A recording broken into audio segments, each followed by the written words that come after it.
Chapter 1728, Scheme 1. It was a valley in the shape of a. On all four sides, there were small mountains that were half the height of a person. In the middle, there was a flat and deep valley that was about 2 meters deep.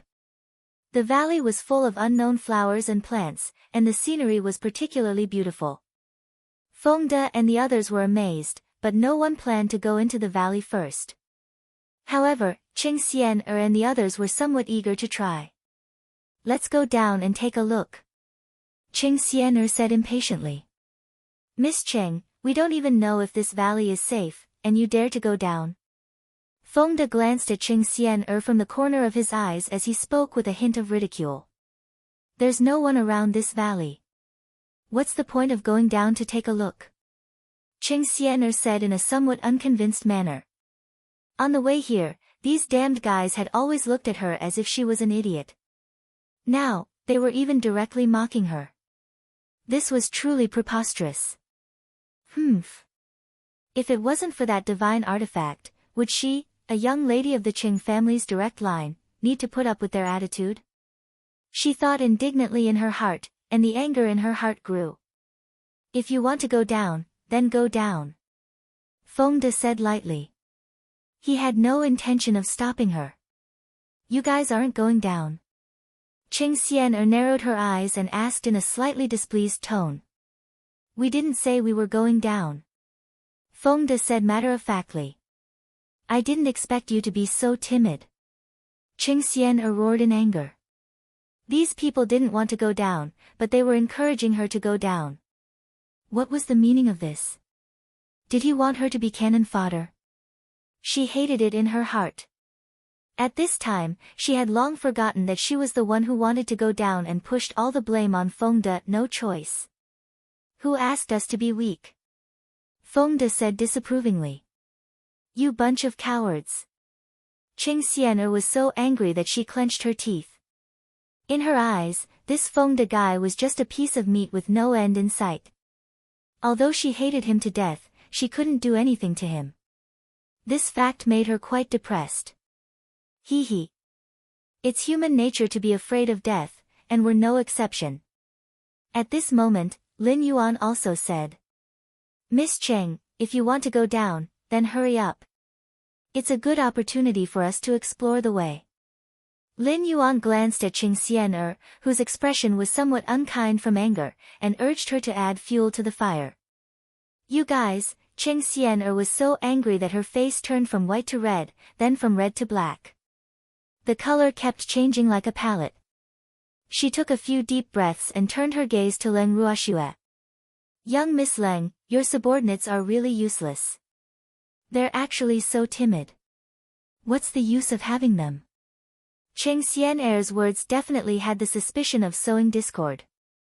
However, Leng Ruoxue only smiled faintly after hearing this and said, "Then what about what Miss Qing said? What should I do with them?"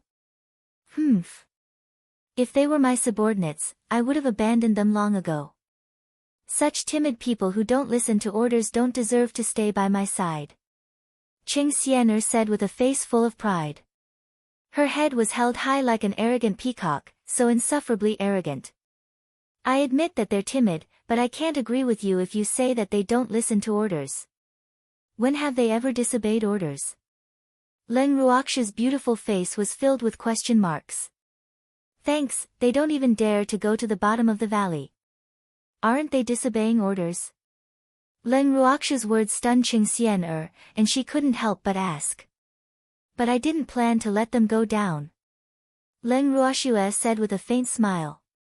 She was thinking in her heart, "You're the one who wants them to go down, but you're not anyone to them. Why should they listen to your arrangements?" Qingxian was ruthlessly choked by Leng Ruoxue's words. After a long while, she finally recovered and said, "We're already here. How can we not go down and take a look? What if there's a fortuitous encounter?" In fact, when she said this, she was not very confident, but she would not give up if she did not go down to take a look. What if something good really happened? Wouldn't it be a pity to miss it? "Miss Cheng, we're not here to sightsee, nor for any strange encounters, so if you're interested in this valley, feel free to go down. We won't go down, we'll wait for you here. Leng Ruoxue said calmly, not at all moved by Qing Xian'er's words. In fact, she didn't want to go down for a reason. Uncle Long had told her that there were people in the valley, but there were two different auras. One was human, and Uncle Long wasn't sure about the other. The other aura was intermittent and very strange. According to their guesses, it should be the monster that Qing Xian'er and the others were talking about. Therefore, she didn't want to take risks. After all, the terrain of the valley was very unfavorable to them.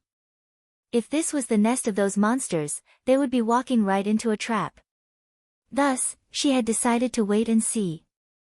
However, Qing Xian'er had spared no effort in wanting to go down and take a look. This made her suspicious of Qing Xian'er's motives. "Mmh. We'll be waiting for you here."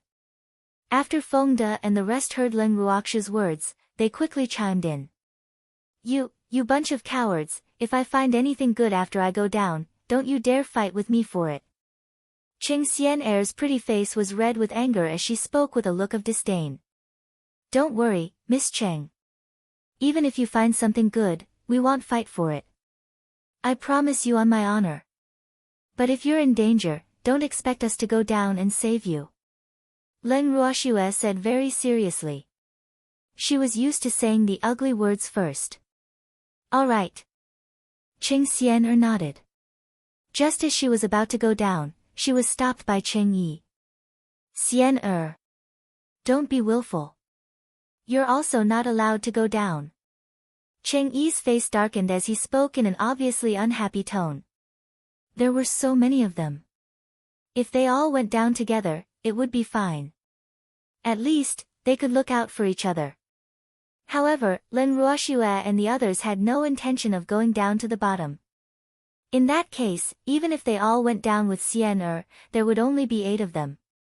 If there were monsters in the valley, the 8 of them would not even be enough to fill the gaps between their teeth.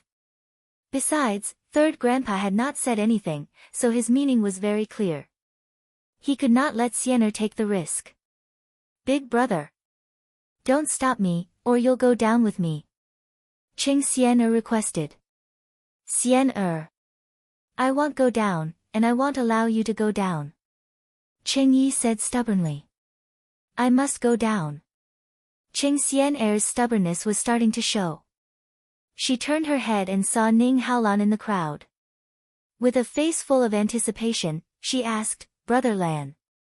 Are you willing to go down with me to take a look?" As she spoke, she stared unblinkingly at Ning Haolan. Her beautiful eyes sparkled with excitement and other complicated emotions. Qing Xian'er stared unblinkingly at Ning Haolan. At the same time, Feng De and the others turned to look at him in unison, waiting for his reply. "Miss Cheng. I'm not interested in the situation in this valley. I'm sorry, I can't go down with you," Ning Haolan said with a smile. Chapter 1729, Scheme 2, Brother Lan. "Even you don't want to accompany me?" Qing Xian'er's face was filled with resentment and disappointment. Her sparkling eyes immediately lost their luster and became dull. Leng Ruoxue was speechless at Qing Xian'er's words. She thought to herself, "Young Master Ning has never accompanied you, okay?"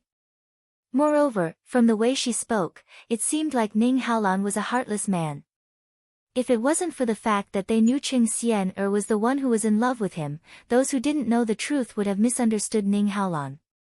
In truth, just from the way they addressed each other, one could already tell something was wrong. However, most people would always have preconceived notions, pity for the fairer sex, and sympathize with the weak. As such, if this was outside, the one who would suffer in silence would definitely be Ning Haolan. Hence, at this moment, Leng Ruoxue felt a little sympathetic towards him. Weakness was a woman's most terrifying weapon, even if this woman was completely pretending. "Miss Cheng. Your words are so ambiguous. It will cause a misunderstanding." Feng De, who couldn't stand it, said indignantly. "What does it have to do with you?" Feng De's words caused Qing Xian'er's reaction to be extremely intense. Her face turned green and black, and her angry face was somewhat distorted. Her heart was filled with hatred. It must be because these people were not willing to go down, so Brother Lan was not willing to go down. Otherwise, why would Brother Lan not accompany her? At the thought of this, she directed all her anger towards Leng Ruoxue and the rest. Her jealousy and hatred towards Leng Ruoxue grew. Jealousy was like a venomous snake, devouring the darkness in her heart. Qing Xian'er sneered as she looked at Leng Ruoxue. A deep hatred flashed in her eyes, and then she jumped into the valley without any hesitation. Seeing Qing Xian'er leave, the worried Cheng Yi also wanted to follow, but he backed out because of a single sentence from Qing Xian. What a deep sibling love. Are you sure you want to go down? Qing Xian's words caused Cheng Yi, who was about to descend into the valley, to stop in his tracks. Of course, he did not want to go down, but how could he not care about Xian'er? When he thought of the countless reminders and instructions his mother, who loved Xian'er dearly, had given him, he could not completely harden his heart, even though he sometimes hated this little sister who liked to cause trouble. Unable to make up his mind, Cheng Yi turned to look at Third Elder Chao, only to see the look of disapproval on his face. He was shocked. He knew that Third Elder Chao did not agree with his idea. In an instant, his thoughts of going to the bottom of the valley disappeared. It wasn't that he didn't care about Xian'er's life, but rather, he needed the Cao family to stand behind him more. Therefore, he couldn't make Third Grandpa unhappy. After all, Third Grandpa had a very high status in the Cao family. What do we do now? Cheng Yi, who had calmed down, said shyly. Of course we're waiting for Xian'er to come up. Are we supposed to go down and invite her? Qing Xian said with a smile. However, as soon as he finished speaking, everyone heard an ear-piercing scream from the valley. It was Qing Xian'er's voice. Arg! Help me! The voice was very loud and trembling, making everyone's hair stand on end. Something happened to Xian'er. Cheng Yi's expression changed and he said nervously. However, Leng Ruoxue and the rest did not respond to his words.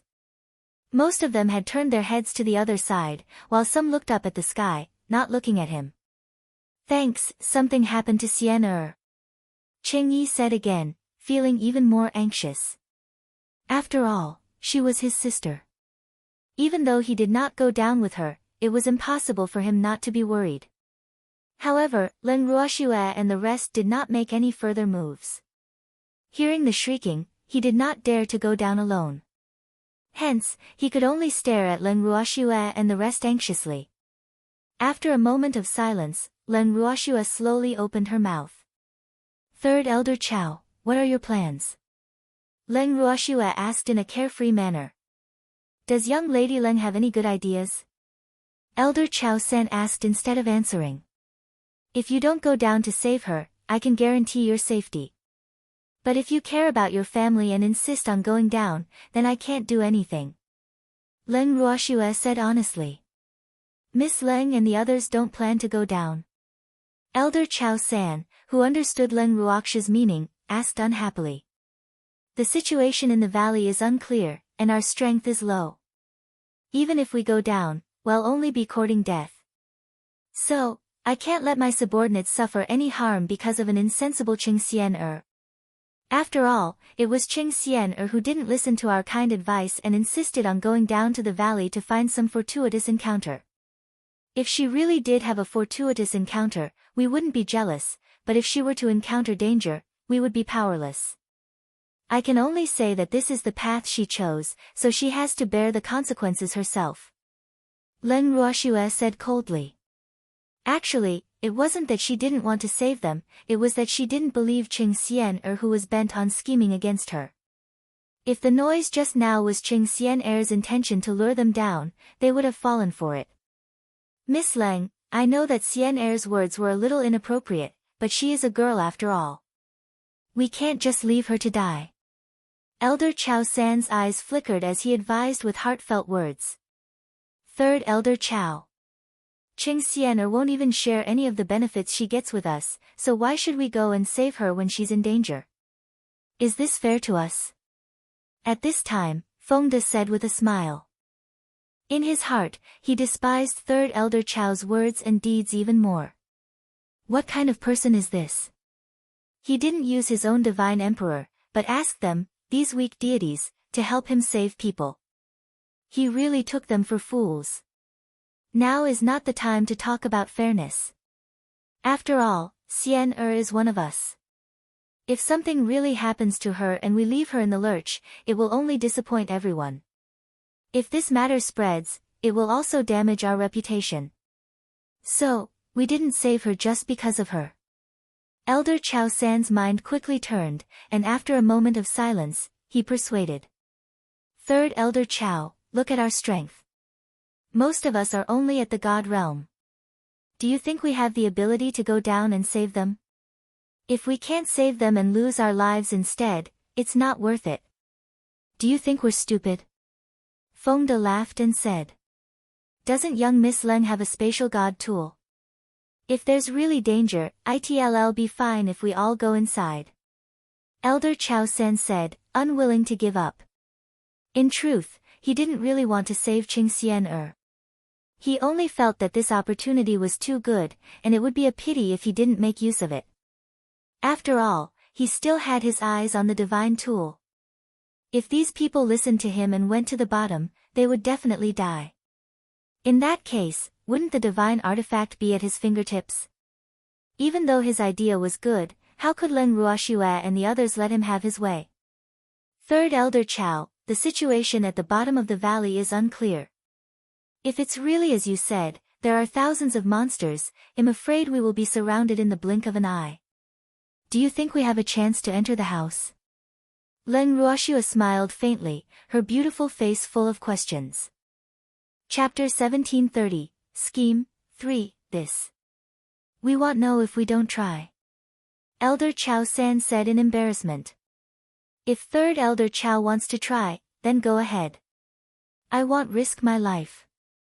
Leng Ruoxue said impolitely. After she finished speaking, she took out her house and placed it outside the valley. She then walked straight in, while Fengde and the rest followed closely behind. Third Elder, what should we do? An elder from the Cao family said with a pale face when he saw Leng Ruoxue and the rest enter the house. He had already heard the sound of chaotic footsteps in the valley. Those monsters were probably going to leave the valley soon. Let's go in too. The third elder thought for a moment before speaking helplessly. He did not expect Leng Ruoxue and the rest to be so cold-blooded. Even Qing Xian did not say that he would go to the bottom of the valley to save Xian. This fact made him extremely disappointed. However, he could not force them to do something they did not want to do. When he thought of this, he felt depressed again. After the elders of the Cao family and Cheng Yi entered the house together, the door of the house was closed. In the garden, the Cao family's elders were uncomfortably in a corner, but their eyes were fixed on the screen in the garden. Through the light screen, they saw the monsters at the bottom of the valley climb out and surround the house. The densely packed monsters that were like small mountains made their scalps numb and their hair stand on end. Was this the monster in the secret realm? Leng Ruoxue also saw the true appearance of the legendary monster through the light screen. These monsters were neither human, ghost, nor beast. Their bodies were covered in fur and their mouths were wide open. Saliva was flowing out of their mouths. It was impossible to tell what they were from their appearance. Leng Ruoxue could only describe them with one word: ugly. If she had to use 2 words to describe them, it would be disgusting. Oh my God! Why do these things look like this? Fengde looked at the screen and said in disbelief. If the monster doesn't look like this, what does it look like? Leng Ruoxue chuckled as she teased. Even though there were many of these monsters, they didn't seem to be very powerful. Most of them were at the God Monarch realm while a portion of them were between God tier and God tier. However, just the number of these monsters alone was enough to make one flinch. Hee hee. That's true. Fengde scratched his head and said in embarrassment. Their expressions were extremely relaxed, but the third elder of the Cao family and the others were somewhat upset. They simply couldn't be so calm and composed. They had personally experienced the horror of these monsters. Although these monsters didn't seem to be very strong, they were very difficult to deal with. Moreover, there were many of them. However, this wasn't the most terrifying thing. The most terrifying thing was that these monsters could not be killed and could resurrect infinitely. This was also the most terrifying thing. No matter how powerful the cultivators were, their shen power was not endless. Their shen power would be consumed and there would be times when it would be exhausted. However, these monsters died and came back to life repeatedly. Who could bear it? Therefore, Fengde and the others' relaxed attitude was an eyesore in their eyes. AI. If they had such a divine weapon in their hands, the CAO family would not have fallen so easily. Many of the CAO family members who had fallen had been exhausted to death by those monsters. This fact made them extremely depressed, and it also made the CAO family's desire for this house even deeper. Thanks with this house, those monsters would not be able to enter at all. They would have more capital to protect their lives. At the same time, their opportunities in the secret realm would also be greater. With so many benefits, Third Elder Chao's heart burned with passion and excitement. His gaze towards Leng Ruoxue became even more passionate. No. He had to think of a good way to make these people go out on their own. Otherwise, if he missed such a good opportunity, he would regret it for the rest of his life. At the thought of this, Third Elder Chao took the initiative to walk to the side of Leng Ruoxue and the rest. He said with a heavy expression, "Miss Leng, although it is safe to stay in the house, in the long run, our food will also be exhausted. So, we have to find a way to get rid of those monsters as soon as possible. Third Elder Chao, even the weakest among you is a God King. Is there a need for you to care so much about food?" Fengde asked with a puzzled look after hearing Elder Chao's words. His meaning was obvious: you won't be hungry even if you don't eat, so why are you worrying about food? I'm just worried about you guys. Third Elder Chao cursed in his heart, but his words were very understanding. He knew that these people's 3 meals a day were very timely. It was impossible to make them eat less. Therefore, he felt that this was the best excuse. Many thanks for Third Elder Chao's consideration. You don't need to worry about our affairs. Special times call for special treatment. It's no big deal to skip a meal. Fengde said with a smile. Even if you don't care about food, it's not a good idea to hide in the house all the time. We can't just stay in the secret plane and not go out, right? Elder Chao San's mind raced as he thought of another reason that he thought was the best. What do you think, Third Elder Chao? At this moment, Leng Ruoxue asked as the third elder of the CAO family wished. Elder Chao San was secretly happy, but his face remained calm. "Miss Leng, let's fight these monsters to the death." The reason why he made such a suggestion was because he was too confident in his own abilities. He believed that he would definitely be able to survive under the siege of those monsters. Once Leng Ruoxue and the others died, this divine weapon would belong to the CAO family.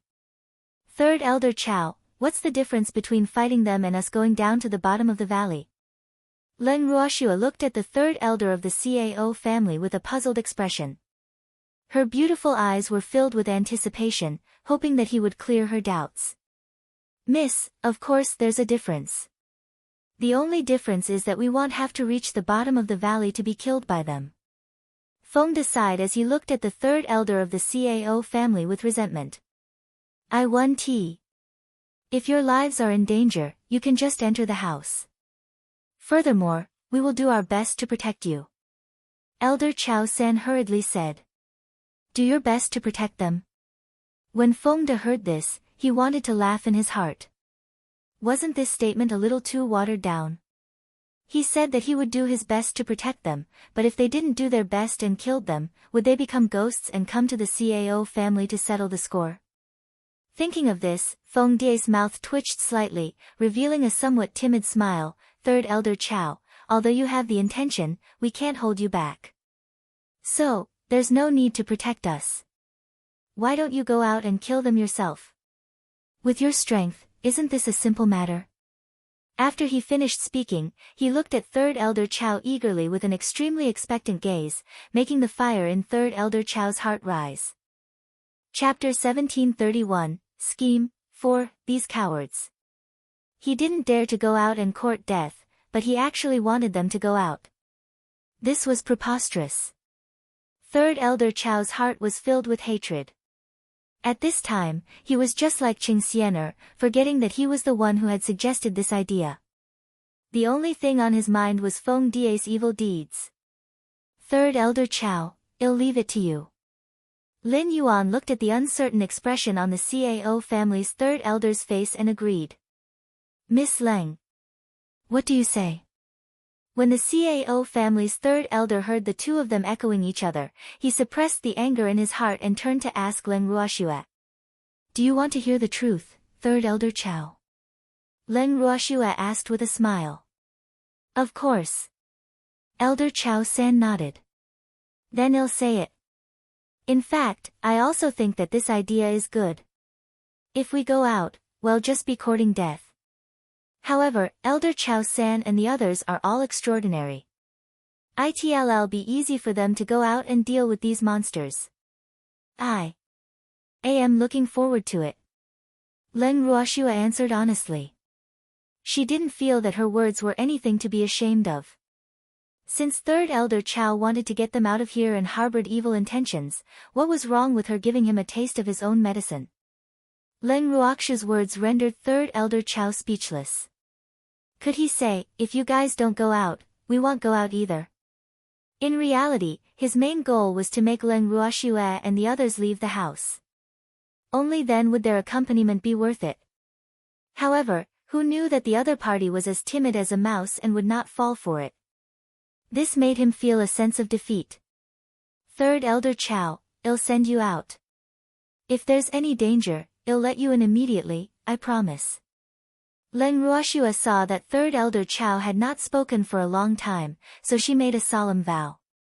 The expression on her face was also extremely sincere.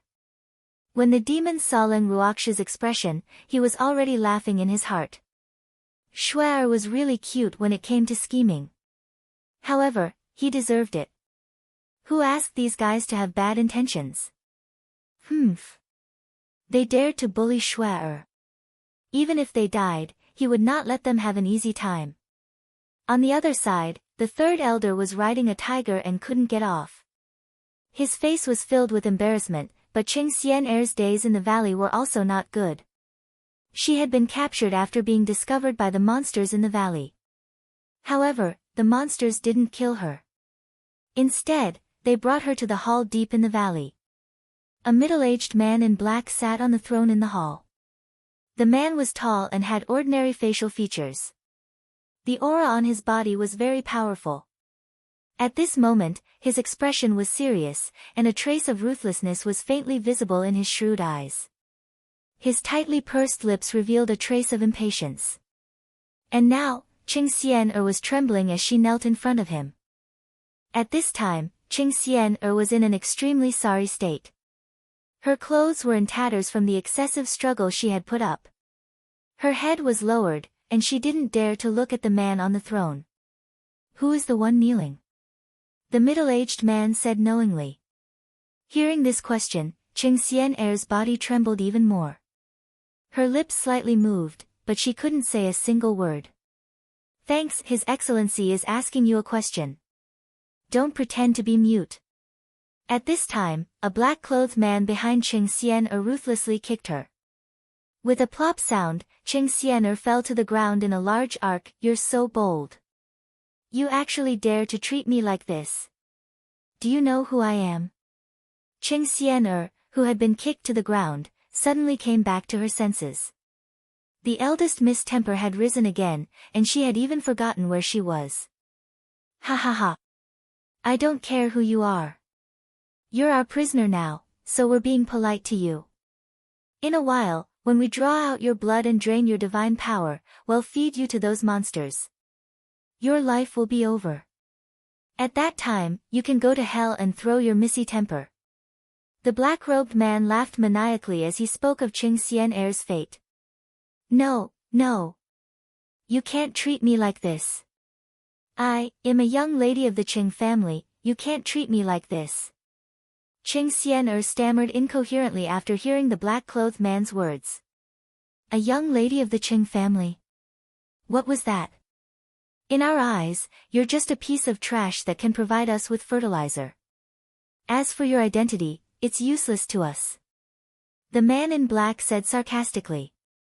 Actually, what he wanted to say was, what was the miss of the Qing family? They had many humans whose status was above her. Hearing the black-clothed man's words, the fear in Qing Xian'er's heart grew even deeper.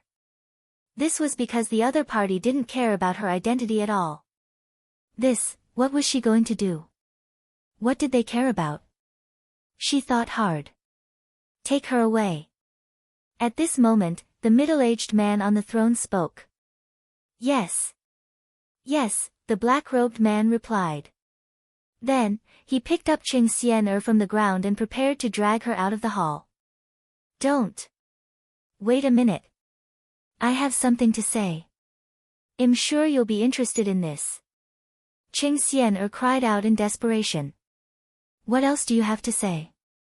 The middle-aged man on the throne narrowed his eyes and asked. The black-robed man who was dragging Qing Xian'er also stopped when he heard the middle-aged man's words. If I tell you, can you let me go? Qing Xian'er mustered up her courage and began to talk about her conditions. You're just a prisoner. You don't have the right to negotiate with me. The middle-aged man impatiently said in a cold voice. He then waved his hand, indicating for the black-clothed man to take Qing Xian'er away. Wait. I say. I'll say it. Seeing this, Qing Xian'er, who was prostrating on the ground, hurriedly said in fear. Quickly say it. Don't play mind games with us. Otherwise, if you anger His Excellency, you will die even faster. The man in black reprimanded. After he finished speaking, he kicked Qing Xian'er's body. I know someone who has a spatial artifact that can allow people to live in it, the terrified Qing Xian'er said in a spurt of energy.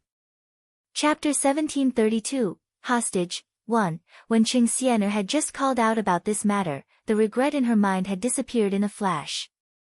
However, she then thought about it again. The fact that Leng Ruoxue had a spatial god tool that could accommodate people probably couldn't be kept a secret. With these mysterious people around, it would be even more difficult for her to obtain that god tool. Since that was the case, why not make good use of the god tool before it was exposed? At the very least, she had to find a way out for herself. Furthermore, she had to uphold the sour grape heart that if she couldn't obtain it, no other woman could. Hence, it was natural for her to betray Leng Ruoxue. A spatial artifact that can accommodate people? Are you sure? The middle-aged man on the throne asked with interest. Spatial divine artifacts that could accommodate people were as rare as phoenix feathers and qilin horns in the divine realm. Moreover, in his memory, apart from that person who could casually make them, there were not many artifact masters in the divine realm who could make such spatial divine artifacts. However, those old guys in the Artifact Masters Guild should be able to do it. It was just that the materials to make such spatial divine artifacts were not so easy to gather. Otherwise, he would have asked them to make them long ago. I've been living there before, so I'm very sure. Qing Xian'er carefully said. Where do you live? It seems that someone you know has it. I really didn't think that the dignified young miss of the Qing family would be so despicable, betraying her own friend. The middle-aged man sneered. She's not my friend. Hearing the middle-aged man's words, Qing Xian'er roared in a slightly crazed manner. Whether or not he's your friend, since you're living there, that person must be someone you know. But now you've betrayed him without hesitation. If I were him, I'd be completely disappointed in you. The middle-aged man sighed. In fact, what he hated the most was this kind of person who changed sides with the wind and betrayed others. Although he wasn't any better than this Miss Cheng, this didn't stop him from hating her. Man doesn't do it for himself, and the heavens will destroy him. I only made the right choice, what's wrong with that? Qing Xian'er tried to argue. Actually, she wanted to say, even if I don't say it, you'll find out about it sooner or later. However, she didn't dare to say it. Because once she said something like that, the bargaining chip in her hand would be gone. Growing up in a super family, she knew very well what was the most important to her, and Leng Ruoxue was her life-saving talisman. However, she didn't think about whether her so-called trump card would be useful to these people. Or, if she deliberately whetted their appetite, would they fall for it? In her heart, she had already determined that the spatial divine artifact that could accommodate people had an extremely powerful attraction, and no one could resist that charm. That sounds reasonable. The corners of the middle-aged man's mouth twitched, and he continued, who does the divine weapon you speak of belong to? She had made the right bet. He was indeed very interested in that divine weapon. The owner of the divine weapon is a woman. She's not very strong, only at the deity level. If you can catch her, the divine weapon will naturally belong to you. Qing Xian'er suggested. In her heart, she was secretly happy with her suggestion. Since she was caught, that damned woman wouldn't have an easy time either. Since she was unwilling to accompany her to the bottom of the valley, she would let these people go outside the valley to deal with them. She thought to herself and felt a little smug. If Leng Ruoxue was caught by them as well, she would be able to vent her anger. You only need to tell me who the owner of the divine weapon is. You don't need to command me. The middle-aged man listened to Qing Xian'er's suggestion, but his face didn't reveal a trace of joy. Instead, his face became stern. The middle-aged man's words caused Qing Xian'er's heart to skip a beat, and she immediately realized that she had made a mistake. However, she quickly adjusted her state of mind and forced herself to remain calm. The owner of the divine weapon is called Leng Shui. She's a rogue cultivator without any family. She's outside the valley now. Actually, Qing Xian'er didn't know what Leng Ruoxue's name was. She only knew that her surname was Leng. However, Qing Xian'er had heard that demonic man call her Shui, so she naturally thought that her name should be Leng Shui. Thanks Leng Shui. She was indeed cold-blooded and disloyal. If that damned woman was willing to come down with her subordinates, she would not have been caught by these people. Right now, she had already pushed the blame of her capture onto Leng Ruoxue.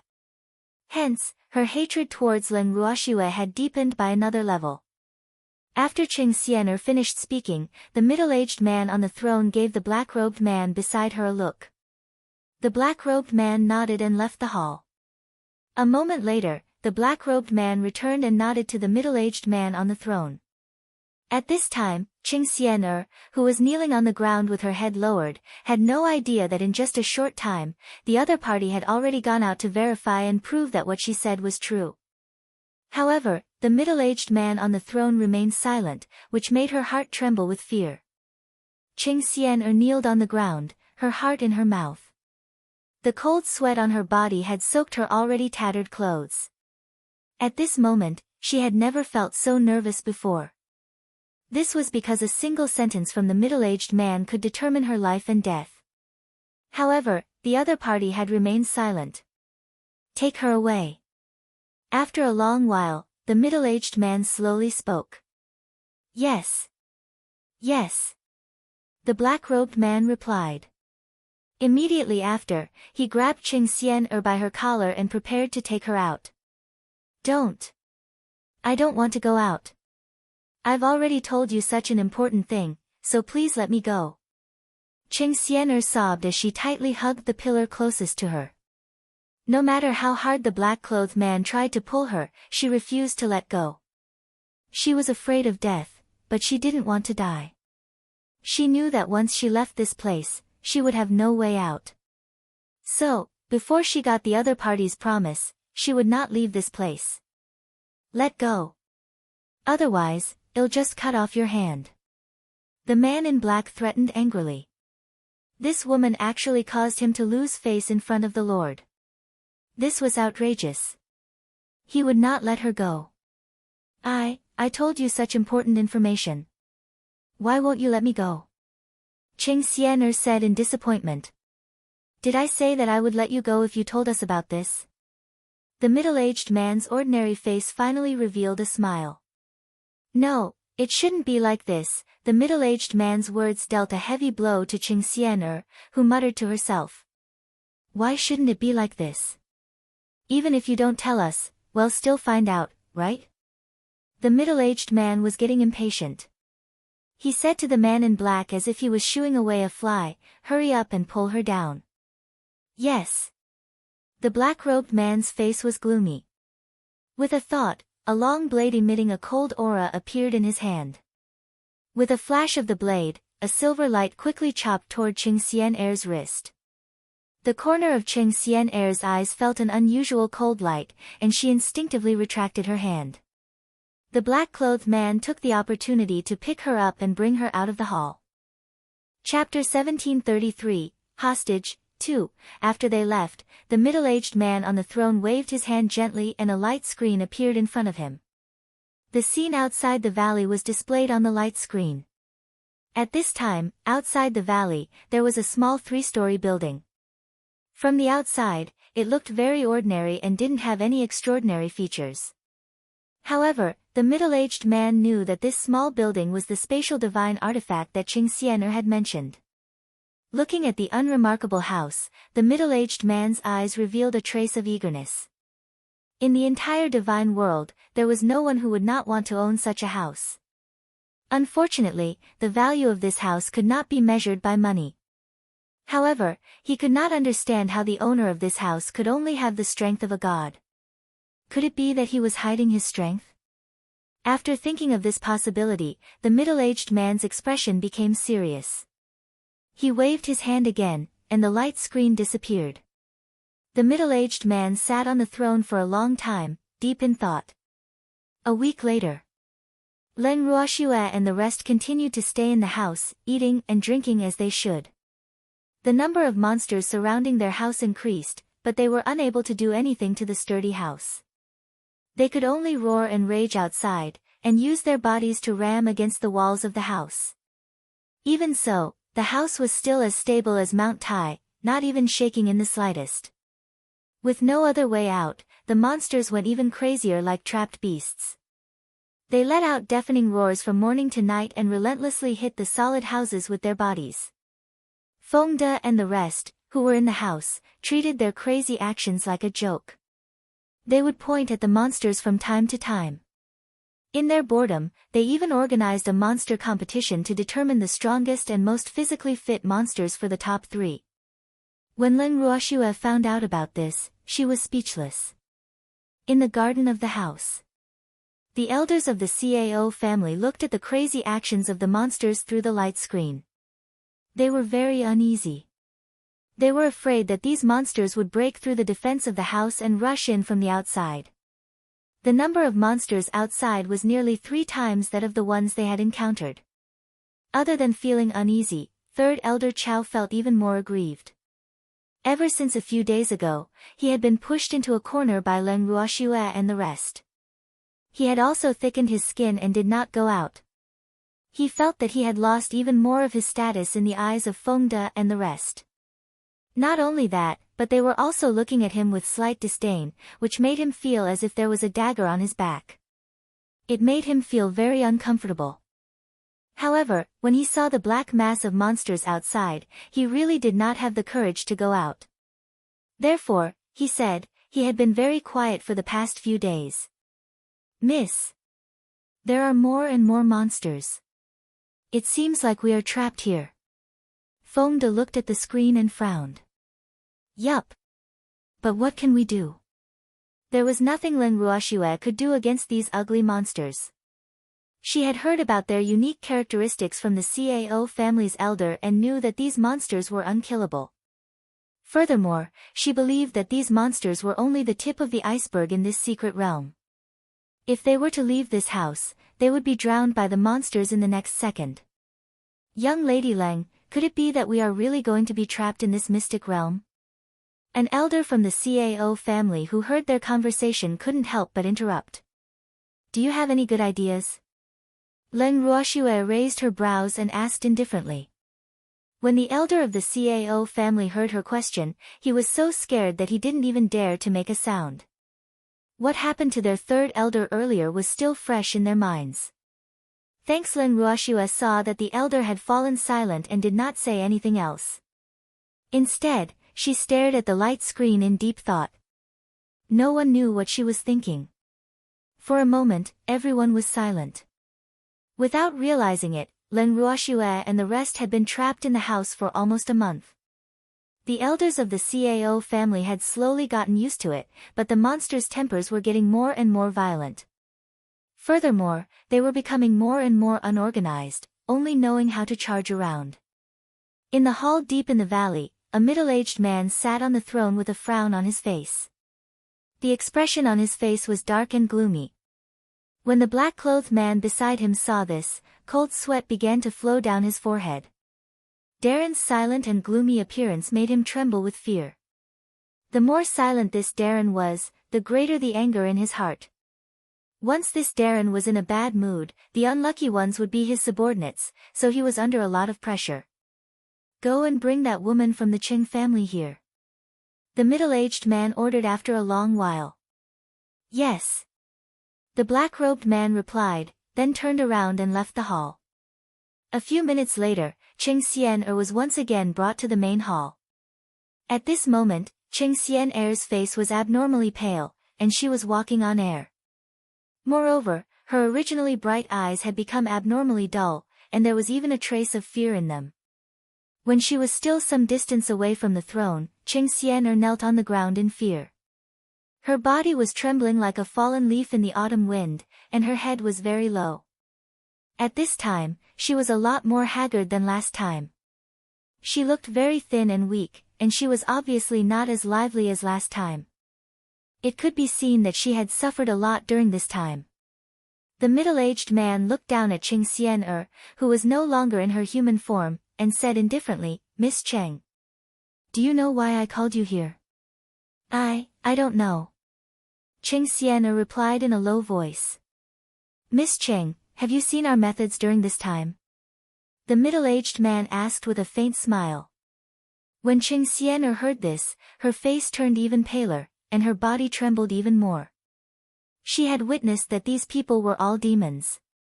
She didn't want to recall what had happened during this period of time, but this man had to remind her. This fact made her feel sad and angry. She hated it. He hated these guys who treated them like beasts and kept them in captivity. The last time she was taken away from here, she was brought to a basement. There, she saw many people from other families. Although she didn't know most of them, they had a common thing to do there, which was to constantly eat blood-replenishing pills as food.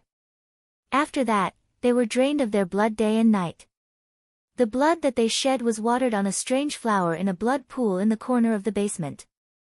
The flower looked like a lotus, but it was not. The flower was red and gorgeous. She had never seen such a beautiful and bright flower in her life. However, the flower sucked blood, and it was her blood. Therefore, no matter how beautiful the flower was, it made her feel a deep disgust. The flower seemed to know what she was thinking. Every time it sucked her blood, it made her feel unbearable pain. After being tortured like this for nearly a month, she became thin and weak. Her mind was constantly in a state of tension. At the same time, the hatred in her heart had accumulated to an unimaginable level. She hated these demons, hated those beautiful yet vicious flowers, and also hated Len Ruoshua. Chapter 1734, Hostage, 3. If Len Ruoshua and the rest had been willing to follow her down to this valley, she would not have been the only one suffering. In other words, she would not have had to go through all this. After all, Len Ruoshua had such a divine weapon and would definitely be able to protect them. But now, she was the only one who was suffering all this. How could she not hate her? Even though she hated these demonic men in black, she hated Len Ruoshua even more. Why was she suffering here while that woman was free? She didn't need to think to know that they were definitely hiding in the house now. This fact caused the hatred in her heart to gnaw at her heart like a venomous snake, and it also made the hatred in her heart grow and spread like wild grass.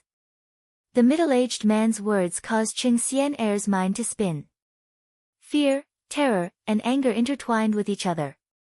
These intense emotions caused her to almost collapse. Moreover, she didn't quite understand the purpose of the black-clothed man's words.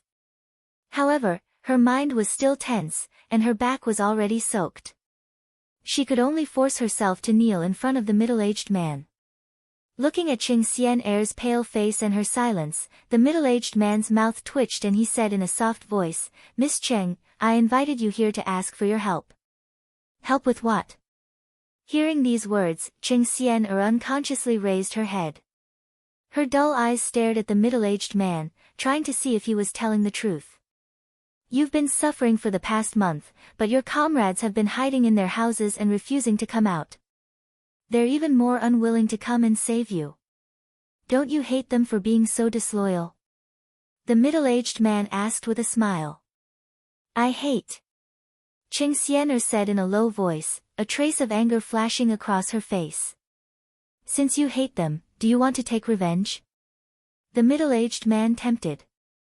"I want. However, I'm afraid I don't have that ability," Qing Xian'er said in disappointment. "What if I say I can help you? However, you have to think of a way to make them come out of the house. Otherwise, I can't do anything to them if they keep hiding inside." The middle-aged man said helplessly. I don't know how to get them out," Qing Xian'er stammered. She understood what the middle-aged man was trying to say. He wanted her to find a way to lure them out. However, she wasn't sure if those people would walk out for her. After all, other than her brother and the Cao family, she didn't have a good relationship with Leng Ruoxue and the others. Furthermore, she wasn't a fool. She wouldn't give the middle-aged man random ideas.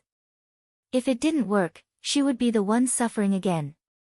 Most importantly, she said, she wasn't confident that Leng Ruoxue and the rest would be controlled by this middle-aged man because of her.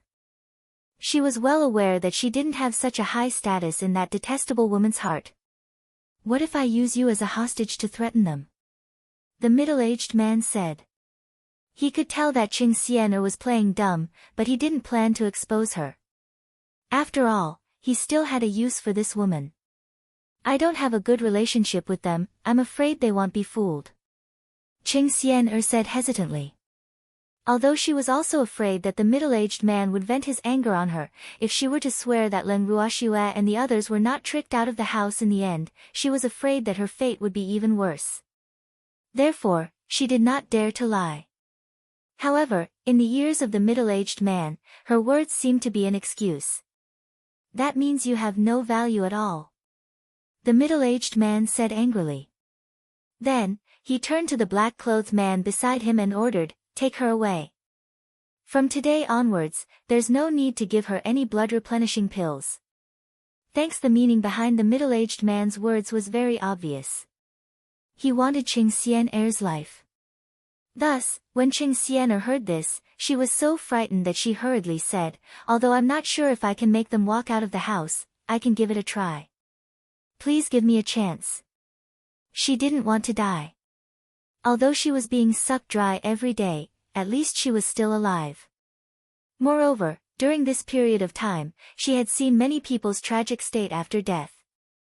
Not only were their blood and divine power all drained, but they also became food for those monsters. As long as she thought of this, the fear in her heart could not be suppressed and spread from the bottom of her heart. She was afraid of death. She did not want to end up like those who had no value. She even held a trace of expectation in her heart. Someone would come and save her. Since Miss Cheng is so insistent, it would seem like I'm not being kind if I don't give you a chance to perform. I'll give you a chance, but you have to remember that a person with no value is a waste in my eyes. This kind of person is a waste of air, and the end of a waste is usually not good, so you have to treasure this opportunity," the middle-aged man said seriously. "I'll do my best," Qing Xian'er said through gritted teeth. "I'm looking forward to Miss Cheng's performance. Take her out of the valley." The middle-aged man instructed the black-clothed man beside him. "Yes," the man in black replied. Then, he picked up Qing Xian'er like he was picking up a little chick and brought her out of the hall. The black-robed man brought Qing Xian and teleported out of the valley. When the monsters outside the valley saw the black-robed man, they actually made way for him. Their earth-shaking roars became even louder, as if they were complaining to their superior and venting their dissatisfaction. The man in black waved his hand to comfort them, and the monsters became as obedient as babies and quieted down. Following that, the black-robed man carried Qing Xian to the door of the house and threw her in front of him. He then loudly said, "You guys know this woman, right? If you're still hiding in the house and not coming out, I'll kill her." After he finished speaking, he kicked Qing Xian to the ground and stepped on her. "Save me." Qing Xian's tears flowed. The humiliated Qing Xian's heart was overflowing with hatred. Even though she did not dare to say that she was the most pampered young lady in the Qing family, she had always gotten whatever she wanted since she was young. When had she ever been humiliated like this? Especially in front of Leng Ruoxue and the others who she looked down on. This was even more unacceptable to her. At this moment, she secretly swore in her heart that if she could leave this place alive one day, she would not let any of these people go. She would pay them back double for today's shame. At this moment, Leng Ruoxue and the others who were in the garden of the house had also seen everything through the light screen. However, they did not make a sound or move. When Cheng Yi saw Qing Xian who was being stepped on by the man in black, his expression changed and he shouted, "Xian Cheng Yi's heart ached as he looked at Qing Xian who was as thin as a match and had a haggard expression. His heart was filled with mixed feelings. He had thought that Xian had long passed away. He had not expected her to still be alive. This fact made him extremely excited. However, looking at Xian's current appearance, she must have suffered a lot.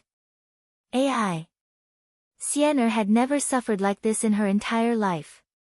For a moment, he felt guilty in his heart. Chapter 1735, Hostage, 4. If he had been able to stop Xian back then, or persuade Leng Ruoxue and the others to follow Xian down to the valley, would Xian not have to suffer all this? He couldn't help but think to himself. Although Xian was a pain in the ass at times, she was still his sister. Seeing her in such a miserable state made him feel terrible. "Miss Leng, please save Xian." Seeing that Leng Ruoxue and the rest did not have any reaction, Cheng Yi could not help but plead. "Lord Cheng, I'm only a deity. Do you think I can save Qing Xian from the hands of that black-clothed man?" Leng Ruoxue raised her brows and questioned him unhappily. "I believe you will have a way." Cheng Yi had flattered Leng Ruoxue. Now, other than Leng Ruoxue, he really did not know who else he could ask for help from. Furthermore, subconsciously, he also felt that Leng Ruoxue was the only one who could save his sister. "I have no choice. If even Lord Cheng, a god king, can't save your sister, then I, a god, can't even hope to do so." Leng Ruoxue replied emotionlessly. To be honest, she was a little angry.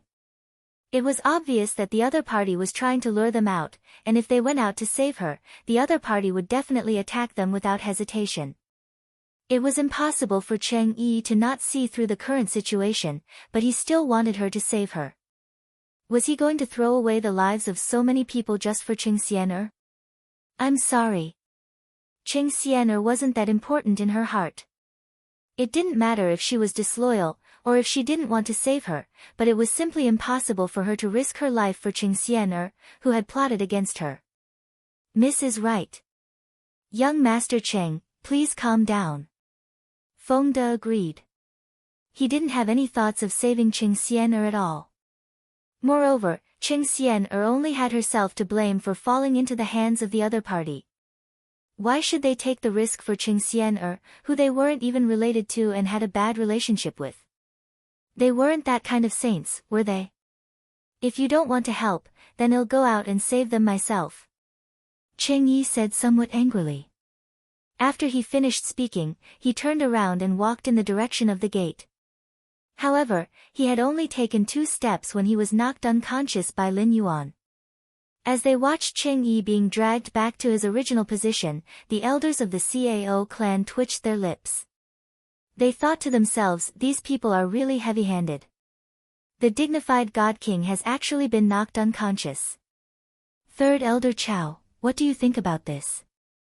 Leng Ruoxua turned her gaze towards Third Elder Chow and the rest, who had a grave expression on their faces, and asked. Thanks, Miss Leng, is there really no way to save Xian'er? Elder Chow-san asked. What do you think? This is obviously a trap. If we go out, I'm afraid we'll fall into their trap. So, I don't agree to go out. Leng Ruoxua spoke the truth. Now that they were on the same boat, they naturally had to advance and retreat together. As for Qing Xian'er, she could only pray for her own good. But, Qing Xian'er, Third Elder Chow hesitated. He knew very well that Leng Ruoxua was right. However, if he could save Qing Xian'er, he would still want to do so. After all, Qing Xian'er was of great use to him. At the very least, she could help the Cao family form a powerful in-law. So, he felt the pain of giving up on Qing Xian'er just like that. However, as soon as he thought of the monsters gathered outside the house, his scalp went numb. The number of monsters was beyond his imagination, and he was not confident that he could retreat in one piece. Third Elder Chow, I also sympathize with Miss Cheng, but I can't risk so many of our lives. Moreover, you've fought with those monsters before, so you naturally know how difficult they are to deal with. So, you should know what our chances of winning are against so many monsters. Leng Ruoxua spoke frankly. She believed that these elders weren't stupid and would know what to do. Furthermore, as a member of a top-tier family clan, they would usually only place the family's interests above all else. As for family ties, they were nothing in their eyes. When family ties and family clans' interests clashed, they would choose to sacrifice their family ties. Although the other elders didn't say anything, Leng Ruoxua was well aware that they weren't willing to sacrifice their lives for a mere Qing Xian'er. As cultivators, it was very normal for them to be indifferent to their blood ties. After all, with the age difference, it was almost impossible for them to value family ties like ordinary people. Moreover, Qing Xian'er could only be considered half a member of the Cao clan. Leng Ruoxua's words caused Elder Chow-san to go completely silent. The number of monsters had indeed caused him to forget and back off. Even at this moment, his desire to use those monsters to obtain this house had faded by quite a bit. Let me ask you, if a person's life could not even be guaranteed, then what was the use of having so much money? If one had money but no life to spend, one would not die in peace. Seeing that they had come to an agreement, Leng Ruoxua no longer paid any attention to the men in black who were shouting and cursing outside the door. As usual, they stayed in the house and did what they had to do. In the blink of an eye, another half a month had passed. The black-robed man was still shouting and provoking outside the house, and his voice was mixed with Qing Xian'er's crying. However, Leng Ruoxua and the rest still ignored them. As for Cheng Yi, ever since he had been knocked unconscious when he tried to leave the house to save Qing Xian'er, he had become much more well-behaved, and had even stopped mentioning the matter of saving Qing Xian'er. On a certain night, Cheng Yi, who was not sleepy at all, got up from the bed and tiptoed to open the door. He walked to the courtyard and looked around. Then, he opened the door and ran out without hesitation. Chapter 1736, Intense Battle, 1. The reason why he chose to go out late at night was that, after careful observation, he found that everyone was already asleep at this time, so it was the most convenient for him to leave. He ignored the guilt that had flashed through his mind and consoled himself. He had done all this to save Xian'er. Xian'er was his sister, and seeing her suffer these days had cut his heart like a knife. However, he knew very well that Leng Ruoxua and the others would never allow him to leave the house. Hence, he could only pretend that he did not care for the past few days and successfully made Feng De and the others let down their guard against him. After much consideration, he chose to take action tonight.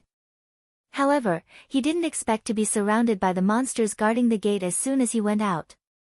When Leng Ruoxua noticed Cheng Yi's actions, she was in the purple bamboo house inside the bracelet with the demon. The moment she realized something was wrong, she immediately brought the demon out of the bracelet. Although it had only been a few seconds, it was already too late when they came out. This was because thousands of monsters had already entered the courtyard. Furthermore, there were still countless more monsters that were trying their best to charge into the courtyard. The moment Leng Ruoxue and the demon appeared, they were surrounded. Other than that, there were also monsters running toward the room. Leng Ruoxue's heart was filled with regret when she saw this. She shouldn't have been so careless and thought that everything was under her control. She shouldn't have let down her guard against Qing Yi. It was her mistake, but she didn't want to hurt her grandfather and the others because of her mistake. Therefore, she blamed herself. It seemed that she had underestimated Qing Yi's feelings for his sister. She didn't expect that guy to be a person who valued family. The reason why Qing Yi could open his door and walk out on his own was also because she was too lazy. In the past, the people who lived in this house were all her own people. Therefore, in order to make it easier for them to enter and leave, she set the house so that anyone who could enter this house could enter and leave this house freely. Otherwise, they would look for her every time they entered and left this house, which would be troublesome. It was because of her laziness at that time that caused today's hidden danger. This fact made her deeply regret it. As she looked at the ferocious monsters surrounding them, Leng Ruoxue understood that a tough battle was about to be fought today. The sounds of fighting that came from nearby also let her know clearly that Feng De and the rest had already started fighting with the monsters. Just as he was thinking about this, Uncle Long ran into the yard with a steel fork in his hand and a small number of people. "Little girl, don't be afraid. Uncle Long is here," Uncle Dragon shouted. As he raised his pitchfork, the monster closest to him was crushed to pieces. However, in the blink of an eye, the crushed monster immediately came back to life. Uncle Dragon's eyes widened in disbelief. Then, he stabbed the pitchfork at the monster again and quickly twisted his wrist. The monster was also crushed, but in the blink of an eye, the monster was back to life. Uncle Long didn't give up. After repeating this dozens of times, he was deeply depressed. These monsters were just like what the Cao family had said. They couldn't be killed at all. What should he do? Even though he was depressed, Uncle Long still used his steel fork to sweep away the monsters surrounding him. While they were resurrected, he quickly led Lin Yuan and the rest into the encirclement of the monsters and gathered around Leng Ruoxue and the demon. "Little girl, are you scared by these ugly things?" After guarding Leng Ruoxue's side, Uncle Long asked with a face full of concern. His bright eyes were staring vigilantly at the monsters that surrounded them. As long as these monsters dared to come close, he would not show any mercy with his steel fork. "Thanks, I'm fine." Leng Ruoxue looked at Uncle Long, then turned her beautiful eyes to Lin Yuan and said, "Is anyone hurt?" This was what she was most concerned about. If the people around her were injured because of this, she would blame herself even more. "Miss, we're fine, but the captain and the others aren't as lucky as us. They're still fighting the monsters that broke into their rooms. We're worried about you, so we're here to help you," Lin Yuan explained. After hearing Lin Yuan's words, Leng Ruoxue was relieved. It was good that no one was injured. However, how were they going to deal with these monsters? According to Green Vessel's appraisal, these monsters were all made of flesh and blood. Although most of them were not very strong, just the fact that they could resurrect infinitely was enough to give people a headache. At this time, the voice of the man in black came from outside the door again. "Ha ha ha. Enjoy the feast I've prepared for you. I'll take care of this brother and sister for you." The man in black laughed proudly. Hearing the man in black's words, Leng Ruoxue knew that Qing Yi had also fallen into his hands. Although she was a little angry at Qing Yi for acting on his own initiative, she couldn't bring herself to hate that man. Although he had caused them to have to face the siege of these monsters, from Qing Yi's point of view, he wasn't in the wrong. However, for the sake of Qing Xian, he had put all of them in such a dangerous situation. This was something that she could never forgive. At the thought of this, Leng Ruoxue calmly provoked, "What kind of skill is it to send these unkillable monsters in? If you have the ability, come in yourself." "I'll go in by myself." This is your divine tool. If I go in, won't I fall into your trap and be forced to do whatever you want? I'm not that stupid. Besides, goading me won't work. I won't be fooled. The man in black said matter-of-factly. Any cultivator would know that it was quite dangerous to enter a divine weapon with an owner. The owner of the divine weapon could even manipulate them at will. So, how could he enter this house? Moreover, they were enemies. However, if you cancel the ownership and give this house to me, I can enter without hesitation. Ha! The man in black added. After he finished, he laughed wildly again. Did a donkey kick your head? Leng Ruoxue was rendered speechless by the man in black's wild imagination. She could not help but mock him loudly. However, after she finished speaking, she suddenly recalled that there was no such animal as a donkey in the god world. Donkey? What's a donkey? As expected, the man in black had a look of confusion on his face. However, for these words to come out of Leng Ruoxue's mouth, he did not need to think to know that it was not anything good. The donkey is your ancestor. Leng Ruoxue said in an unpleasant tone. When Lin Yuan and the rest heard their miswords, they couldn't help but laugh wildly. Ha ha ha. So you're a donkey grandson. Lin Yuan spoke very loudly, afraid that the black-clothed man outside the door could not hear him. Damn it. I won't let you off.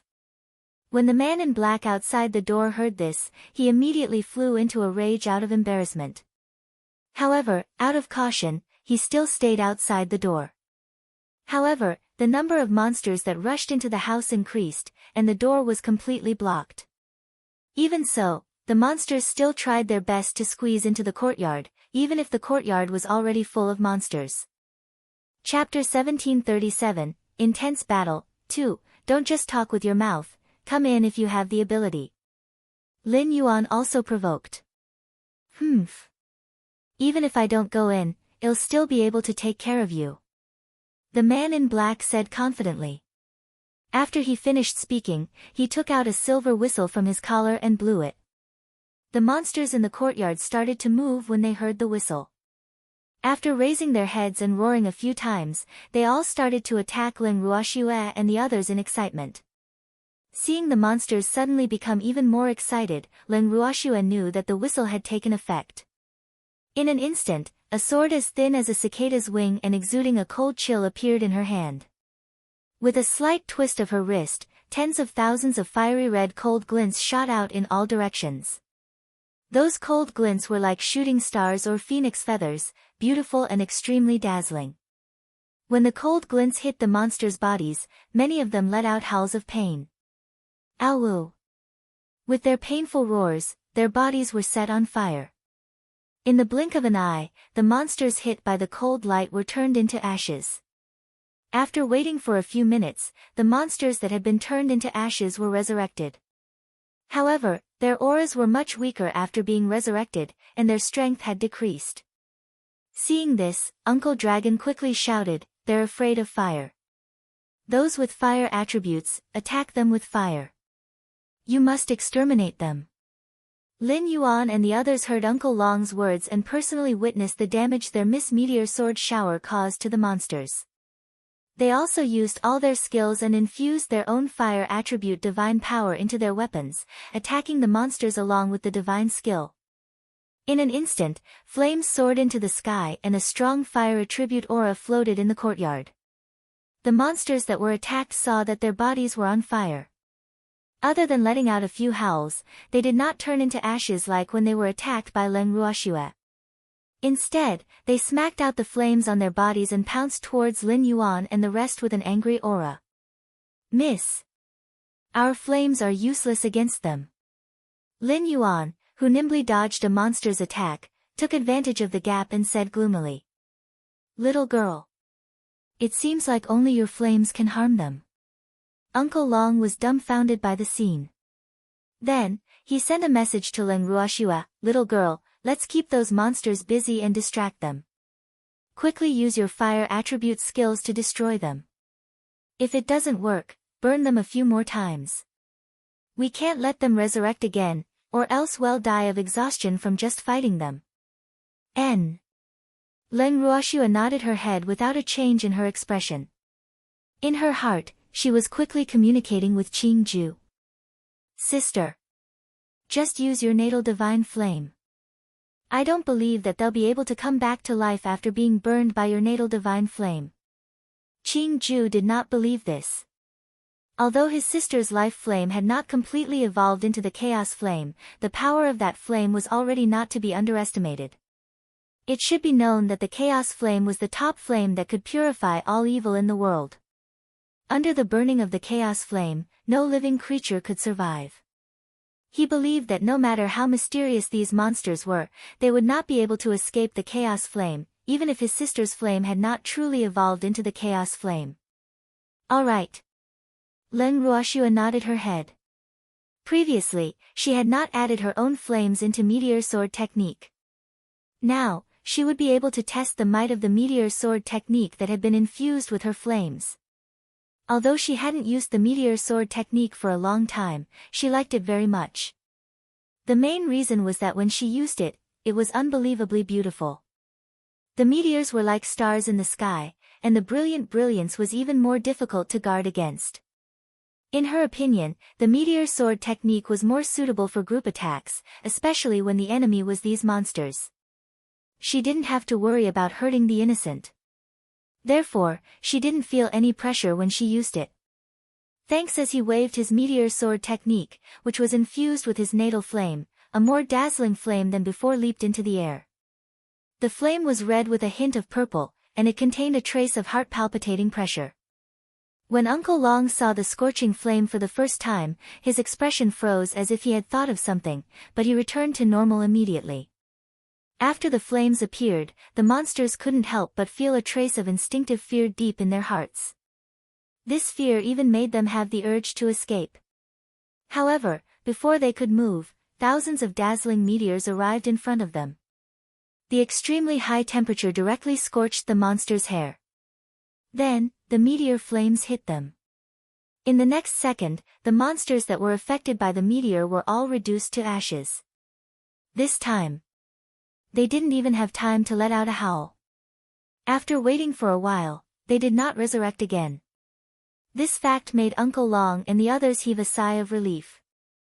The monsters that were still alive looked at Leng Ruoxue with fear in their eyes. Then, they covered their heads and fled like rats. Instantly, the courtyard was in chaos. Lin Yuan and the rest naturally would not let go of this opportunity to beat the dog while it was down. They waved their weapons and killed the monsters that ran to their side one by one. They resurrected and killed them again. In short, they could not let them run away. At the same time, Leng Ruoxue took this opportunity to take care of most of the monsters that ran into the courtyard. As the number of monsters in the courtyard decreased, some of them managed to escape. Leng Ruoxue's beautiful eyes scanned the courtyard and said to Uncle Long and the others, "Uncle Long, please take them to meet Fengde and the others. I'll go to the door to take a look." With that, Leng Ruoxue and the demon walked towards the door. At this moment, the monsters at the gate were panicking and fighting to be the first to run out of the gate. The men in black, who did not know what was going on, had big question marks on their faces. "What are you guys doing? Damn it! Who told you to run out like stray dogs? Go back and kill them." The man in black ordered, but at this moment, the monsters, who were still in fear, did not listen to him at all. Moreover, as the monsters secretly communicated with each other, the many monsters who accompanied the man in black outside the door also knew that there was a terrifying woman in the house who could take their lives. In an instant, the monsters were all in a panic. Looking at the monsters' reactions, the man in black was confused. Even he could not control these monsters that were panicking like headless flies. Damn it! What was going on? It was only when he saw an outstanding couple walking out of the house that he realized. So they were the ones behind this. What did you do? The man in black was hot-headed as he questioned her. At this moment, he had even forgotten about his enmity with Leng Ruoxue. He had never thought that these two people would be able to escape from the monster's encirclement so easily and even come to him. Now, he just wanted to know what the monster's reaction was. I should be the one asking that, Leng Ruoxue said with a smile. Chapter 1738, Intense Battle, 3. That beautiful smile dazzled the eyes of the black-robed man in front of him, causing him to be in a trance for a moment. Seeing this, the demon was not happy. Without moving his expression, a black divine force as thin as a hair flowed out from his finger and went straight towards the black-robed man. The man in black didn't notice it at all. He only stared at Leng Ruoxue in a daze. It was only when he felt a pain in his waist and abdomen that he suddenly came back to his senses. Damn it! How could he be distracted at this time? The man in black was extremely annoyed. Then, he looked at Leng Ruoxue and the demon with extreme vigilance. After he came back to his senses, he clearly saw the fear of the monsters around him toward the two people. Only then did he realize how the two of them had escaped from the heavy siege of the monsters. This was truly too inconceivable. Could it be that they had some extraordinary means? At the thought of this, he grabbed Cheng Yi and his sister into his hands and was prepared to use them as bargaining chips to threaten Leng Ruoxue and the rest. Save me. Hurry and save us. Cheng Xian'er, who was being held hostage, saw that Leng Ruoxue was completely unscathed, and the flames of jealousy in her heart burned even more fiercely. However, she still needed Leng Ruoxue to save her life, so she could only hide her jealousy in the bottom of her heart. When Cheng Yi saw Leng Ruoxue, he lowered his head in shame. He was too embarrassed to ask for help. If it wasn't for him, Leng Ruoxue and the others wouldn't have been surrounded by the monsters. If it wasn't for him making the decision on his own, he wouldn't have fallen into the hands of the man in black and become a hostage. He wasn't sure what was going on in the house, but the thought of someone dying because of his selfishness made him feel guilty. Leng Ruoxue observed the siblings' completely different reactions without batting an eyelid. She laughed disdainfully in her heart. Cheng Xian'er's reaction was within her expectations, but Cheng Yi? What's the use of putting on a guilty look? If her flame had not become the nemesis of those monsters, she was afraid that they would have ended up like the Cheng siblings and become the prisoners of the black-clothed man. Therefore, although she did not hate Cheng Yi, it was impossible for her to forgive him and even pretend that nothing had happened. However, she would spare his life for the sake of the Cheng family's head. Let them go and they'll let you live. After a long time, Leng Ruoxue finally spoke. However, her words were like a joke to the man in black. Ha ha ha. I didn't hear wrong, did I? You actually want to give me a way out? Don't you forget whose territory you're standing on right now? The man in black laughed maniacally, then mimicked Leng Ruoxue's tone, hand over this house and they'll let you live. We don't need you to give us a way out, Leng Ruoxue said with a smile that was not a smile. Now that she knew that her flames could kill these monsters and even prevent them from being revived, these monsters naturally posed no threat to them, let alone this man in black who only had the strength of a god king. You better not regret this. Leng Ruoxue's answer almost caused the man in black to lose his focus again. He subconsciously tightened his grip on the Cheng siblings in his hands. Don't worry. I won't regret this. Leng Ruoxue chuckled. Thanks, oh, really? What about the two people in my hands? The man in black said proudly. It was great to have a hostage now. What happened to them? Leng Ruoxue played dumb. She couldn't help but sneer in her heart. Did this man in black think that she would compromise with these two as hostages? This pair of brother and sister didn't have that much weight in her heart. As long as you hand over the house, you'll let them go. Otherwise, they can only die. The man in black threatened. You think they're worth the price of my house? Let me tell you the truth. I'm not related to them. Do you think I'd trade this priceless house for them for two strangers? I won't pay for their mistakes. So, if you really want to threaten me, you'd better think of a better reason and get a hostage with some weight. Otherwise, it'll be a waste of time. Leng Ruoxue suggested out of the kindness of her heart, and her words caused Cheng Xian'er to fly into a rage out of humiliation. Leave him to die. Why should I save you? I didn't agree to go down to the valley back then, but who was the one who insisted on going down despite the obstruction? And who opened the door and let those monsters in? What did a certain someone say when he reached the bottom of the valley? If I get something good, don't fight with me. What did I say back then? Miss Cheng, do you still remember? I said, if you get something good, we won't fight with you, but if you encounter danger, don't expect us to save you. I was right, wasn't I? Leng Shui. How can you be so heartless? We're acquaintances after all, how can you leave us in the lurch? After hearing Leng Ruoxu's words, Qing Xian'er questioned her with a face full of grief and anger. On the other hand, the black-robed man who was holding her revealed a trace of pride on his face, and secretly thought, as expected of the daughter of a large family.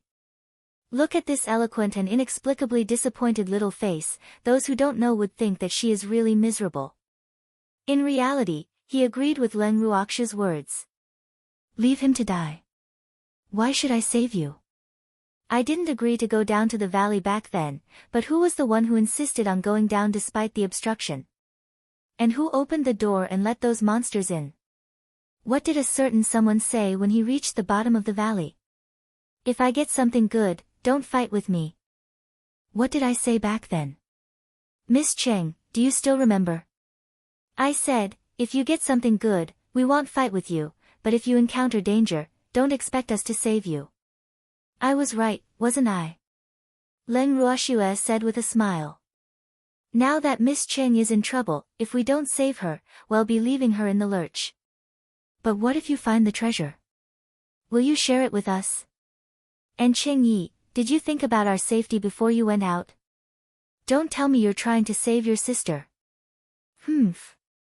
I don't blame you for wanting to save my sister, but the price you paid for saving my sister was almost causing us to lose our lives. Now you think we still have an obligation to save you. I'm not a saint. It's already good enough that I didn't take revenge on you, and you still want me to save you? And you want me to use this house to exchange for you? This is simply a fool's dream. Leng Ruoxue continued. Her words made Qing Yi feel even more ashamed. He really did not have the face to ask them to save him, because when he opened the door of the house and left, he did not think about what they would do. He only wanted to save Xian'er, so he had no right to ask her to do anything for him. Although Qing Yi thought this way, Qing Xian'er's thoughts were the complete opposite. In Qing Xian'er's heart, she was in trouble. No matter what the reason was, the other party should save her. If he didn't save her, then it would be his fault. She wouldn't think about the cause of the incident. She only knew that it was natural for the other party to save her. After all, she was a direct young lady of the Qing family. It could be said that Qing Xian'er's thoughts were not only self-righteous, but also quite arrogant. Of course, this was largely determined by her personality. Personality determined one's fate. This saying was indeed true. After Leng Ruoxu's words, Qing Xian'er shamelessly quibbled, that was then and this is now. I did say those words, but I didn't expect to be caught back then, so those words can't be counted on. Moreover, we are from the Qing family, saving us will only be good for you, no harm. You must know that many people would love to curry favor with us, so you must cherish this opportunity. Chapter 1739, Intense Battle, 4. Qing Xian'er's words were grand and majestic. Leng Ruoxue should have been angry after hearing them, but instead, it made her laugh. Ha ha ha. Miss Cheng is indeed a young lady of a big family, you're so good at shamelessly saying such things. This little girl is really in awe. Leng Ruoxue sighed. Actually, after knowing that those monsters were afraid of her flames, it wasn't difficult for her to save Qing Xian'er. However, Qing Xian'er's words and actions were simply too infuriating, causing her to lose all intention of saving her. Furthermore, she was afraid that even if she saved her, she wouldn't be able to do well. In fact, Qing Xian'er might even think that it was only natural for her to do so, and that she was the one who wanted to curry favor with the Qing clan's young miss. Thinking of this, Leng Ruoxue felt a little conflicted. This Qing Xian'er wasn't her friend, and she was so annoying. If she really saved Qing Xian'er, she was afraid that her heart would be filled with panic. However, she wouldn't deliberately try to kill Qing Xian'er. Forget it, let's just leave it to fate. She wouldn't take the initiative to save Qing Xian'er. If Qing Xian'er's life was strong enough to last until they exterminated all these enemies, then she wouldn't die. Thus, they could only count on Qing Xian'er and her sister's luck. I'm telling the truth. Qing Xian'er roared in anger. I'm not interested in whether it's true or not.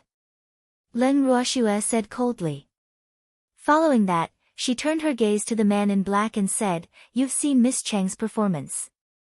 Do you still think that he'll use this house to exchange for the siblings? You're really not afraid that he'll kill them?" The man in black asked, unwilling to give up. However, he was thinking to himself that it would be useless to threaten the other party with these worthless siblings. How did this happen? He was extremely disappointed. Whatever you want. I'm not a member of the Qing family, so I naturally don't care about their lives. Leng Ruoxue said heartlessly. If that's the case, I'll kill them now. The man in black shouted fiercely. However, after he finished speaking, he saw that Leng Ruoxue didn't even bat an eye. Seeing this, he was even more disappointed. With a thought, a long knife appeared in his hand. The cold blade was already close to Qing Xian'er's tender neck in the next second. He'd make his first move on this woman.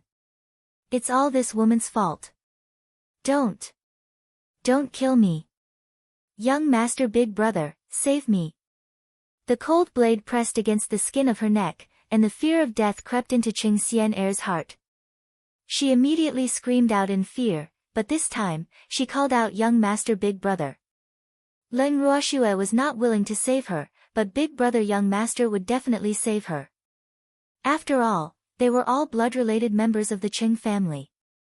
Big Brother Young Master would definitely not leave her in the lurch. After thinking about this, she cried out even louder. Big Brother Young Master. Quickly come and save me. Qing Xian'er's hoarse voice was in stark contrast to her pale and weak face. Don't quarrel. The man in black roared impatiently. He pushed the blade in slightly, and in the blink of an eye, a stream of red blood flowed down the blade. Thanks, Arg. Don't kill me. I don't want to die. Young Master Big Brother, save me. Qing Xian'er screamed in fear. She knew that if this black-robed man said he would kill her, he would definitely kill her. This was because this black-robed man had long disliked her. However, she didn't want to die. At the thought of this, she struggled violently. However, the more she struggled, the deeper the blade went into her tender neck, and more red blood flowed out from her pale neck. Fuck. I said not to argue.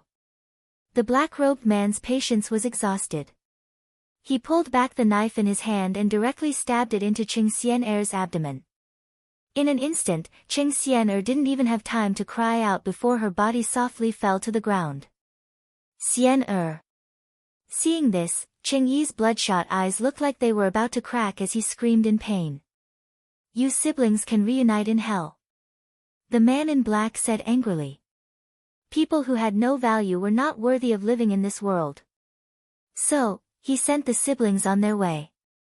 After saying that, the black-robed man sent a palm strike towards Qing Yi's dantian, shattering all of his internal organs. Qing Yi's eyes widened in disbelief, and he fell to the ground beside Qing Xian'er. It's your turn next. After killing the Qing siblings, the man in black shifted his gaze to Leng Ruoxue and the evil demon. Is that so? Leng Ruoxue laughed coldly as if she had heard a great joke. I'll let you know what we can do. The man in black said confidently. Then, he gave an order to the monsters, kill them. Don't leave a single one of them alive.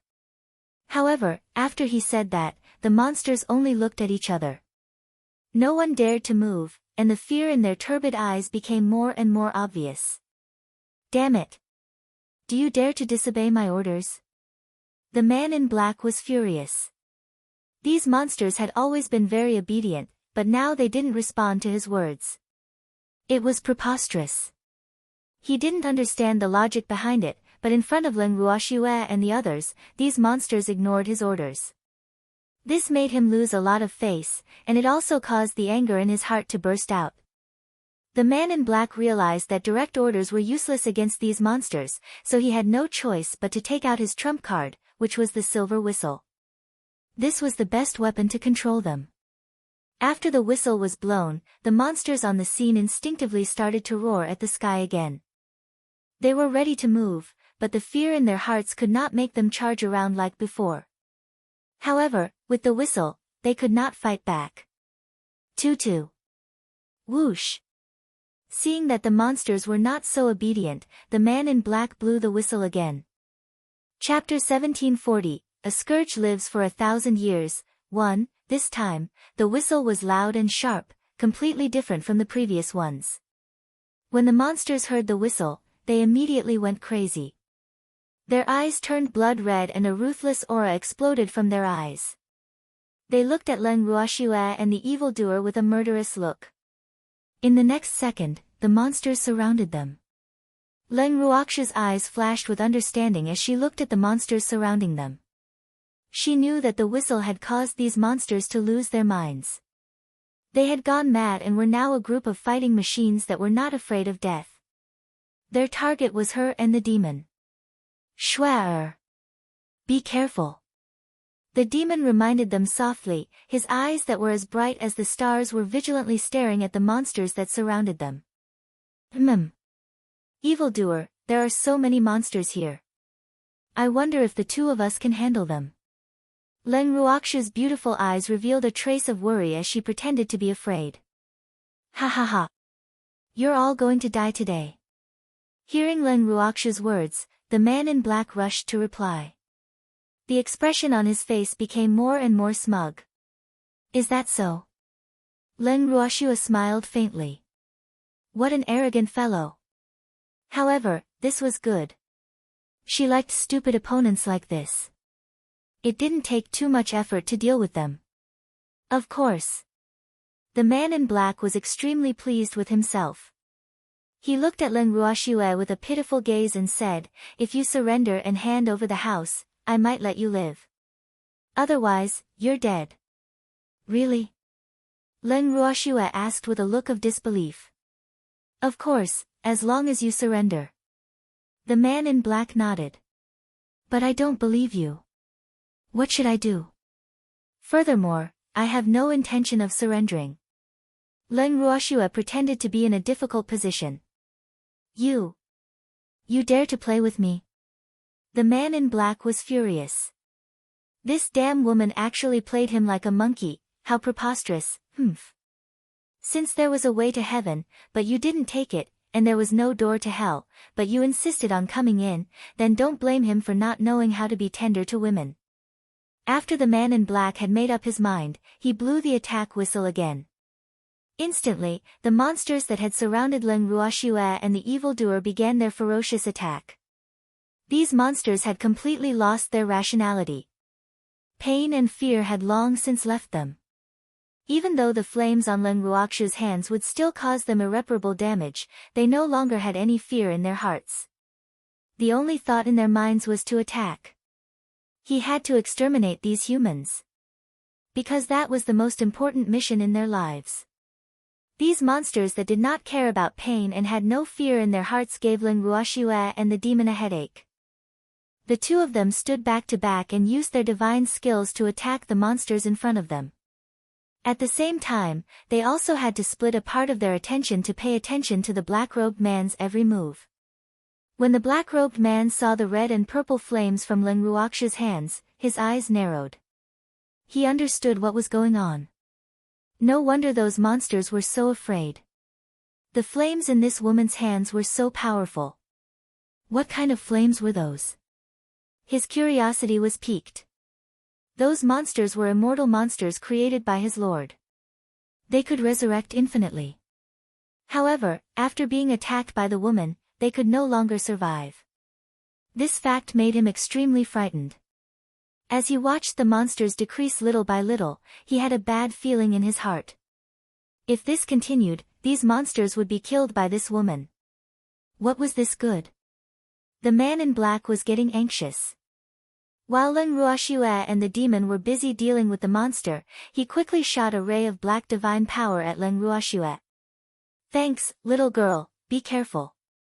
Uncle Long, who was rushing towards the door, immediately warned the man in black when he saw the sneak attack. He then increased his speed and ran towards Leng Ruoxue. However, before Uncle Long could get close, the demon quickly released his divine power. The two black divine powers instantly entangled with each other. Then, the demon turned his gaze towards the black-robed man. Little brat. Leave this guy to me. Uncle Long, who had rushed to the side of the two, half squinted his eyes and said with a smile that was not a smile. He actually sneak attacked the little girl, how preposterous. After saying that, Uncle Long held the steel fork and stabbed it at the man in black. Seeing this, the demon continued to fight the monsters beside him. Not long after, Fengde and the others also ran out of the yard and fought with the monsters. Although they couldn't kill the monsters, they could distract them and reduce the pressure on the Mississippi. With Fengde and the rest holding the monsters back, Leng Ruoxue was able to use her meteor sword technique more efficiently. She injected even more of her natal flames into her sword. In an instant, a burning cloud of fire floated in the air. The scorching temperature made everyone feel as if they were in a furnace. Following that, they smelled a burning smell. Then, thousands of fiery meteors rained down on the monsters from all directions. Wherever the fire meteor shower went, a sea of fire would be set ablaze. Although Fengde and the others were still some distance away from the sea of fire, they could not withstand the scorching temperature. They immediately gave up on fighting the monsters and jumped out of the battle. This great ant's fire is really powerful. Qing Xian, who was drenched in sweat, wiped the sweat off his forehead and said, unable to take it anymore. If I'm not strong, how can I kill these monsters? Fengde rolled his eyes at Qing Xian and said angrily. In fact, he was purely venting his anger. After all, Qing Yi, who caused them to fight these monsters, was also a member of the Qing family. If Qing Yi had not opened the door, they would not have had to face these monsters head-on, so he put all the blame on Qing Xian. Ah! Qing Xian didn't know what to say. Fengde seemed to have something against him. Poor him, he still didn't know that he was someone else's scapegoat. What's with the, If you do, I'll throw you into the river to feed the fish. Fengde glared at Qing Xian. Hearing these familiar words, Qing Xian wiped the cold sweat from his forehead and thought to himself, you and that fish are really a family. You learn really fast. Although he knew that Fengde wouldn't really throw him into the river to feed the fish, he didn't know why Fengde was in a bad mood, so he decided not to provoke them at this time. Otherwise, he would be the one in trouble. He was the disadvantaged group. He was living under someone else's roof again. I'm fighting those monsters alone. Isn't it bad for us to watch from the side? Qing Xian thought for a moment and changed the topic. Who said that Miss is alone? Don't you see that Leader Yi is also killing those monsters? When Lin Yuan heard this, he could not help but ask. What I mean is, should we go and help? Qing Xian sighed and said helplessly. Who said that he didn't see it? However, that evil man wasn't really fighting the monsters, but he was preventing them from disturbing his great aunt, just like what they had done before. However, they couldn't stand the high temperature of the flames, so they had to leave the battlefield. Thinking of this, he was so impressed by the evil man that he could actually stand such a hot temperature. Chapter 1741, A Scourge Lives for 1,000 Years, 2, Help. Was he not helping? Just stay here obediently. Keep your eyes wide open and don't let those monsters get close to Miss. Otherwise, if they hurt Miss, Leader Yi will go crazy. Fengde said with a hint of disdain and reminded him. Then I'll go and help Uncle Long. Qing Xian mumbled in a low voice. Uncle Long's opponent was a human, so he had no pressure dealing with him. If you want to go, go. No one's stopping you. Fengde said with a smirk. He couldn't help but think to himself, why would Uncle Long need your help? It's really unnecessary. Besides, he's sure that Qing Xian will definitely be scolded if he goes. Then I'll go. Qing Xian said quickly. He really didn't want to be looked at with contempt by Feng De and the others. That would make him feel like he had a mountain of pear blossoms on his back. After saying that, Qing Xian ran toward Uncle Long as if he was running for his life. He shouted, "Uncle Long! I'll help you." Uncle Long, who was playing with the man in black, immediately pulled a long face when he saw Qing Xian suddenly join the battle. He thought to himself unhappily, why is this brat here to cause trouble instead of just watching from the side? However, before he could speak, the man in black spoke first. "What's wrong? Are you trying to bully me with your numbers?" The man in black said with slight disdain after seeing Qing Xian. "Using numbers to bully the few? Do you think I need to bully you with numbers?" Uncle Long couldn't help but ask. When he was fighting with the man in black, he had been trying to find out more about him, so he hadn't used his full strength. Now that Qing Xian had suddenly joined the battle, the man in black had misunderstood him as bullying him with numbers. How preposterous. Wasn't this the case of the wicked complaining first? Aren't you guys using your numbers to bully the few now? The man in black told the truth. "Oh, really? I don't think so." Uncle Long asked in confusion. "There are two of you, and I'm alone. How dare you say I'm not bullying you with numbers?" The man in black was a little angry. This middle-aged man alone was already hard enough to deal with. Now, there was another guy who was stronger than him. How could he fight? "You're wrong. You're not alone, they're all your helpers." Uncle Long looked at the man in black, then pointed at the monsters. "That's right. If we're talking about numbers, you're the one who's bullying us." Qing Xian smiled and agreed. The man in black was speechless. He admitted that he had quite a number of monsters on his side. However, those monsters had been sent out to deal with Leng Ruoxue. How would they have the chance to help him? Furthermore, those monsters had completely lost their minds. Other than knowing that Leng Ruoxue was their enemy, their minds could not take in any other commands. Naturally, they would not listen to his summoning either. Who asked him to use his trump card earlier? He could only use his trump card once a day, so he no longer had the chance to make the monsters listen to his command. Thinking of this, he was filled with regret. What about us? Uncle Long, you should rest for a while. Leave this black-clothed man to me. Qing Xian said with a smile. You little brat. You want to snatch her from me? Uncle Long glared at him and said unhappily. He had finally met a normal human, but this Qing family's kid still wanted to snatch him away. He really didn't know how to respect the elderly. No. I'm just afraid that you'll be too tired. Qing Xian, who felt a chill down his spine, quickly said.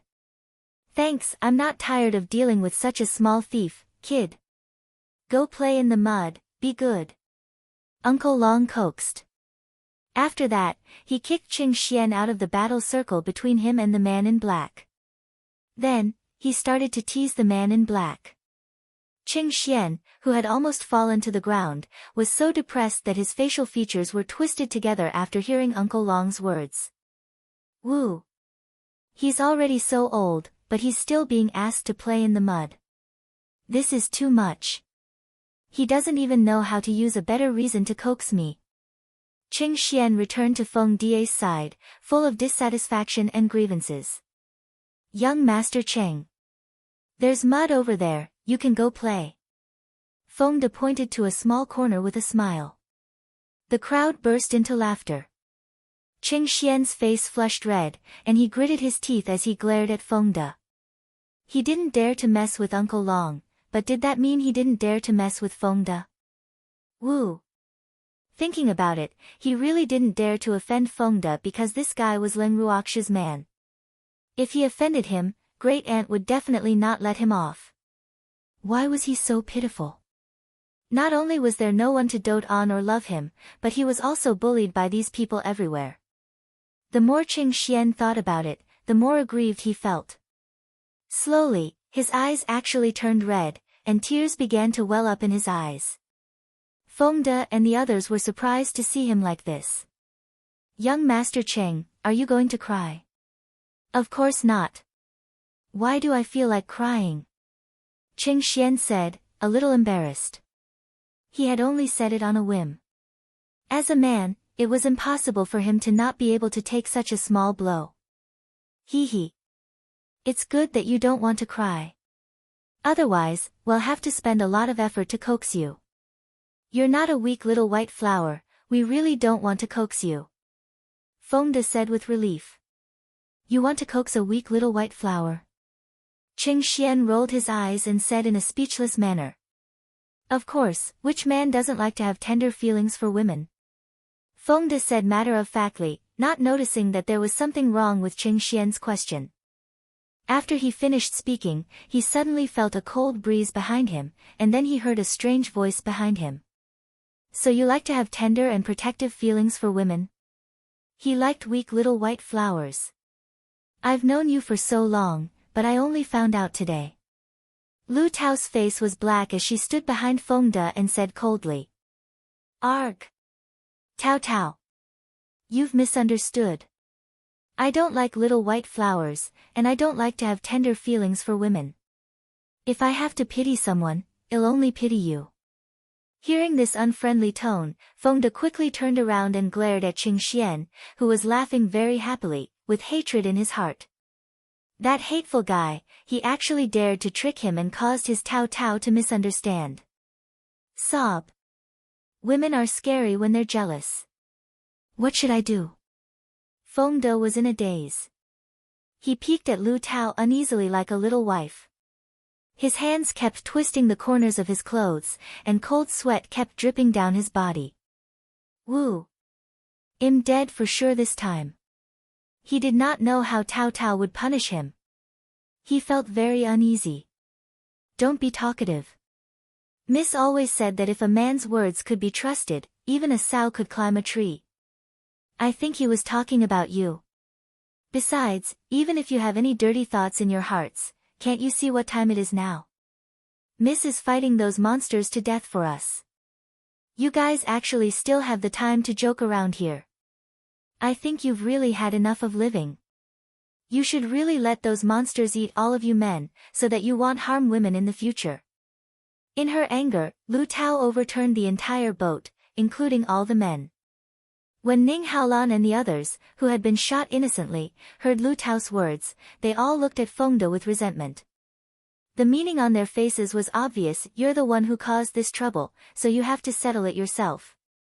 Chapter 1742, A Scourge Lives for 1,000 Years, 3, Tao. Fengde looked at Green Peach with a pitiful expression. You're on your own. Lu Tao didn't give Fengde a good look. After she finished speaking, she turned around and left. Fengde saw this and quickly chased after him. Ai. Poor captain. He's going to have a hard time this time. Lin Yuan looked at Fengde's back and said with a little sympathy. The few maidservants beside the young lady, except for Cueju, were more difficult to deal with than the other, especially Grape and Green Peach. They were two tigresses and they did not dare to provoke them easily. However, the captain's slip of the tongue had caused eternal hatred. This time, Green Peach would not know how to torture the captain. However, the main culprit seems to be someone else. At this thought, he turned his gaze to Cheng Xian. Why are you looking at me like that? Cheng Xian, who was being stared at until his hair stood on end, said fearfully. It's nothing. I'm just thinking, if Captain is unlucky, will you have a good life? To tell you the truth, we're all very vengeful. Lin Yuan kindly reminded. Then what do we do? Hearing this, Cheng Xian was a little scared. Cold. I wish you good luck. After Lin Yuan finished speaking, he ignored Cheng Xian. The poor young master of the Cheng family was frightened by Lin Yuan's words and had been in a state of fear and trepidation. At this moment, Leng Ruoxue was getting more and more comfortable dealing with the monsters. As the number of monsters around her decreased, Len Ruoxue actually felt that it wasn't satisfying enough anymore. Furthermore, she had discovered the most energy-saving method to deal with these monsters. She would first lure these monsters together, then close the door and beat the dogs up. After she sent a voice transmission to the demon complied with her request and chased the monsters in one direction so that it would be easier for Len Ruoxue to exterminate them. When Lin Yuan and the rest saw this, they also got to work. Not long after, most of the monsters were gathered in one place. Len Ruoxue took the opportunity to quickly increase the power of her meteor sword technique. At the same time, she poured even more of her natal flames into her sword. Following that, countless burning phoenix feathers flew towards the monsters. The monsters that didn't have the time to wail were turned into ashes.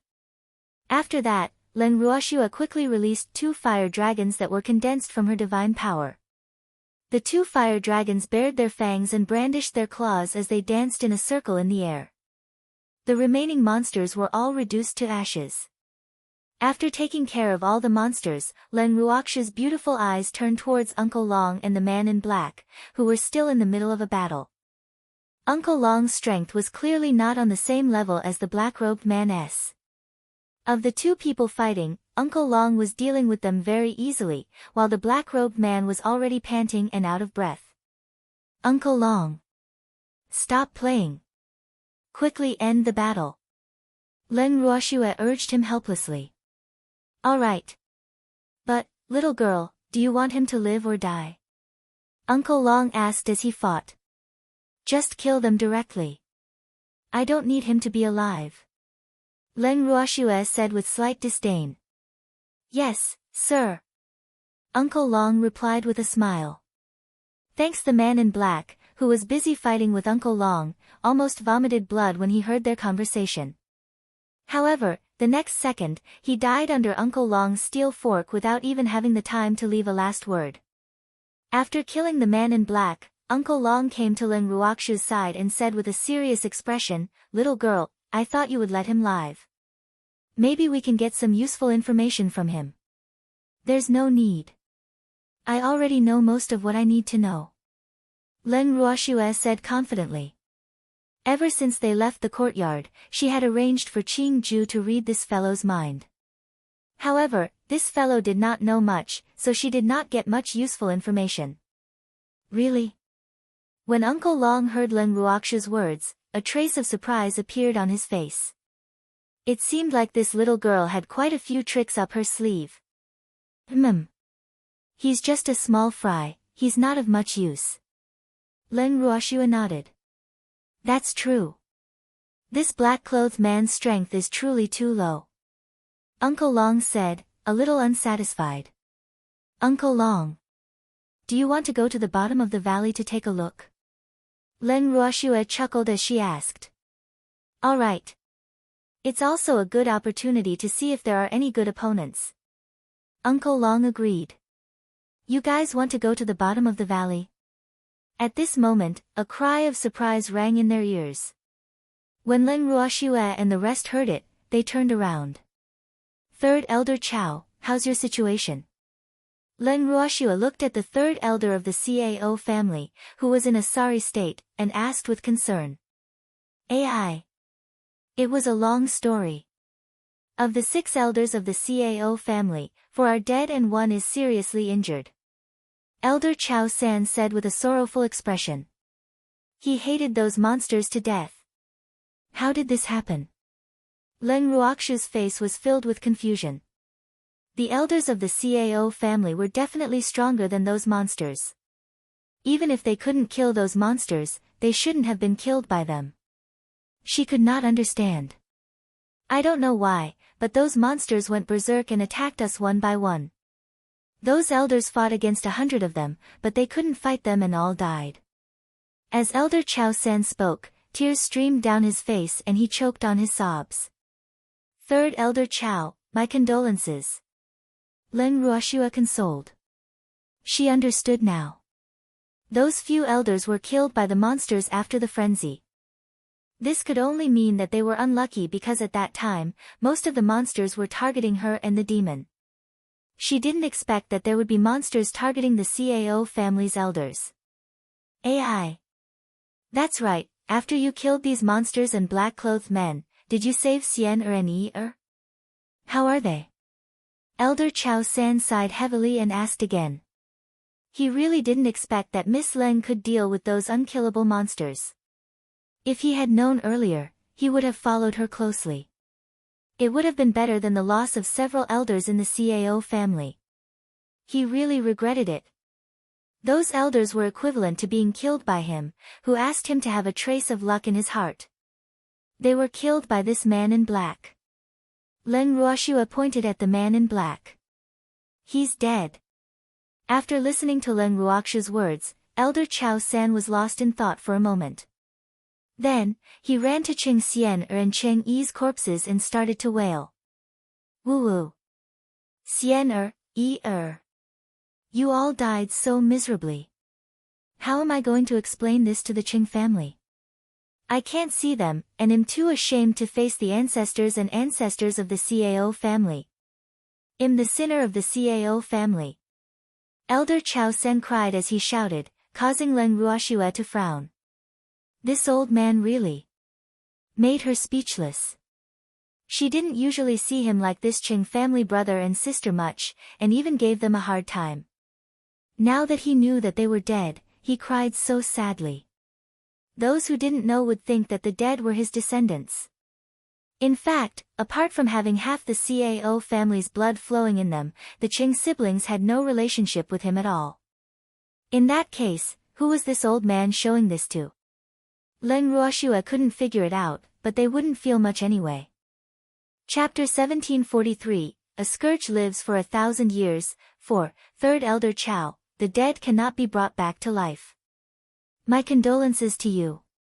Even though Leng Ruoxua was disdainful of this old man's acting, she still consoled him out of goodwill.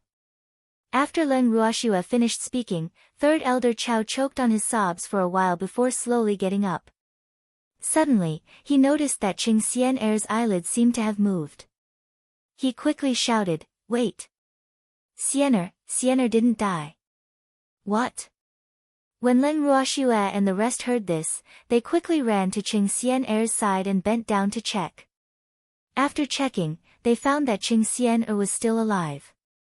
Not only her, but even Cheng Yi was still breathing. However, their injuries were not light, and they were in a state of unconsciousness. With trembling hands, Third Elder Chao took out 2 healing pills and stuffed them into their mouths. After a while, the siblings slowly woke up. Big brother. Where are we now? Cheng Xian Er couldn't help but ask as she looked at her brother. Don't worry. You're still alive. Without waiting for Cheng Yi's reply, Lin Yuan said in a bad mood, This is really a disaster that lasts for 1,000 years. Cheng Xian Er, this hateful woman, was actually not killed. That black-clothed man was really unprofessional. He couldn't help but feel that way in his heart. In fact, if it were anyone else in Cheng Xian Er's position, he would still sympathize with them. However, the people who had escaped from a great disaster were Cheng Xian Er and her brother. He couldn't sympathize with them no matter what. In addition, Cheng Yi had caused them to be besieged by the monsters. Therefore, in his eyes, this pair of brother and sister deserved to die. Unfortunately, they had actually managed to survive.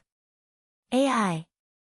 There was an unspeakable regret in his heart, but he would not say it out loud since she had just escaped from death. At most, he would only complain a little in his heart. Big brother. We actually didn't die. Cheng Xian Er said with a smile on her face. However, her eyes immediately caught sight of Leng Ruoxua, who was very close to her, and the anger in her heart was immediately hooked. Leng Shui. You actually left us in the lurch. Our Cheng family will never let you off. Cheng Xian Er said, her embarrassment turning into anger. After hearing Cheng Xian Er's words, Leng Ruoxua chuckled and questioned, Miss Cheng, when you say that you're not going to save me, do you mean that I didn't use this house to exchange for the lives of you and your sister? Of course. Cheng Xian Er nodded. Miss Cheng. Let's not talk about whether the man in black will really let you and your sister go after I give this house to him. I just want to know, do you think that all of our lives added together are not as valuable as you and your sister? Leng Ruoxue asked curiously. Thanks, of course. We're direct descendants of the Qing family. Qing Xian'er said matter-of-factly. Hee hee. So what if you're a direct descendant of the Qing family? We still have the young masters of the Cheng and Ning families here. Could it be that their lives are not as valuable as yours? After Lin Yuan heard Qing Xian'er's words, he looked at her as if she was an idiot. I didn't mean it that way. What I meant was, if Big Brother Young Master and Big Brother Lan were both present at that time, they would definitely think of ways to save us siblings. Qing Xian'er hurriedly explained. Miss Cheng, where do you get your confidence from? Lin Yuan's face was filled with shock. Isn't this what I should do? Qing Xian'er said in a self-righteous manner. Miss Cheng, nothing is necessary. Since you were born in a super family, you should know the meaning of the words take the big picture into consideration.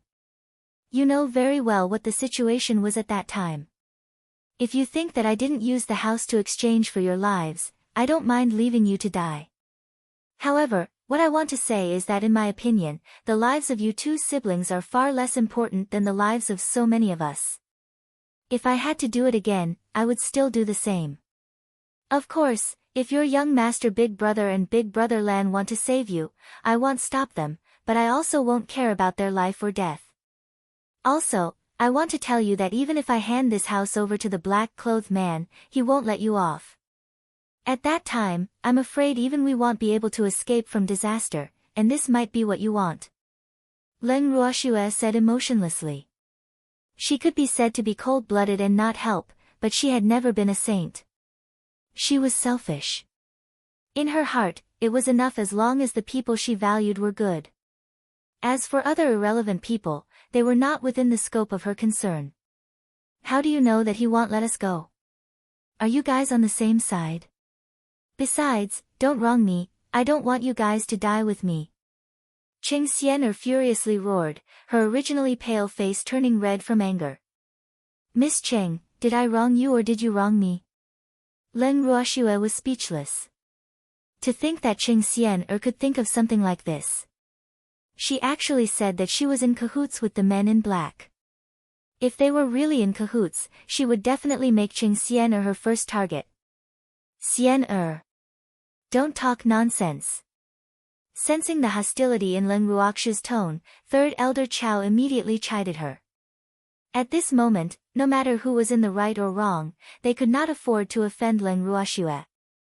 Otherwise, if she chased them out of the house, they would really have no way out. After reprimanding Qing Xian'er, Third Elder Chao turned to look at Leng Ruoxue and said, Miss Leng, Xian'er is still young and insensible. Please don't take it to heart. I'll apologize to you on her behalf, I'm sorry. Third Elder Chao said with great sincerity. As he spoke, he even bowed to Leng Ruoxue. Qing Xian'er, who was at the side, saw how Third Elder Chao was bowing and scraping to Leng Ruoxue. Her heart was instantly filled with anger. However, after receiving Third Elder Chao's warning gaze, she tactfully shut her mouth. After all, she still needed this old man's protection. Otherwise, it would not be easy for her to leave this mystic realm alive. Hence, she tactfully chose to swallow her anger. Chapter 1744, You've Become Smarter, 1, Young and Insensible. Old man, Miss Cheng might be young, but she's almost 100 years old, right? Most of us aren't even half her age. Moreover, according to her age, she's her grandmother. You really have the nerve to talk about her age. Lin Yuan sneered as he glanced at Elder Chao San, not giving him any face at all. That's right. Moreover, even if she was really young, she shouldn't be spouting nonsense. Although we are not as strong as you, we are not to be slandered by others. Grape, who was standing beside Leng Ruoxue, said angrily. Who dares to slander us? At this time, Feng De and Lu Tao walked out of the courtyard together. After hearing Grape's words, they immediately became angry and questioned her. Who else could it be? Of course, it's Miss Qing Xian. Grape said in an unpleasant tone. Qing Xian? Isn't she dead? Feng Da's face was full of question marks when he heard this. You're the one who's dead. Feng Da's words made Qing Xian extremely angry, and she retorted without even thinking. Fuck. Are you a human or a ghost? Looking at Qing Xian, Feng Da's face was filled with fear. When the others heard Feng Da's words, they couldn't help but laugh. You're the ghost. Of course I'm a human. Qing Xian became even angrier as she heard the laughter. But, weren't you killed by the men in black? Why did he come back to life again? Oh my god. This was really too terrifying, Tao Tao. I'm scared. Protect me. Feng De said exaggeratedly. After he finished speaking, he even hid behind Green Peach to seek protection with a face full of fear. A scourge lives for 1,000 years. What are you afraid of? Lu Tao glared at Feng De and said with double meaning. Tao Tao. Hearing Lu Tao's tone, Feng De knew that his dear was still angry.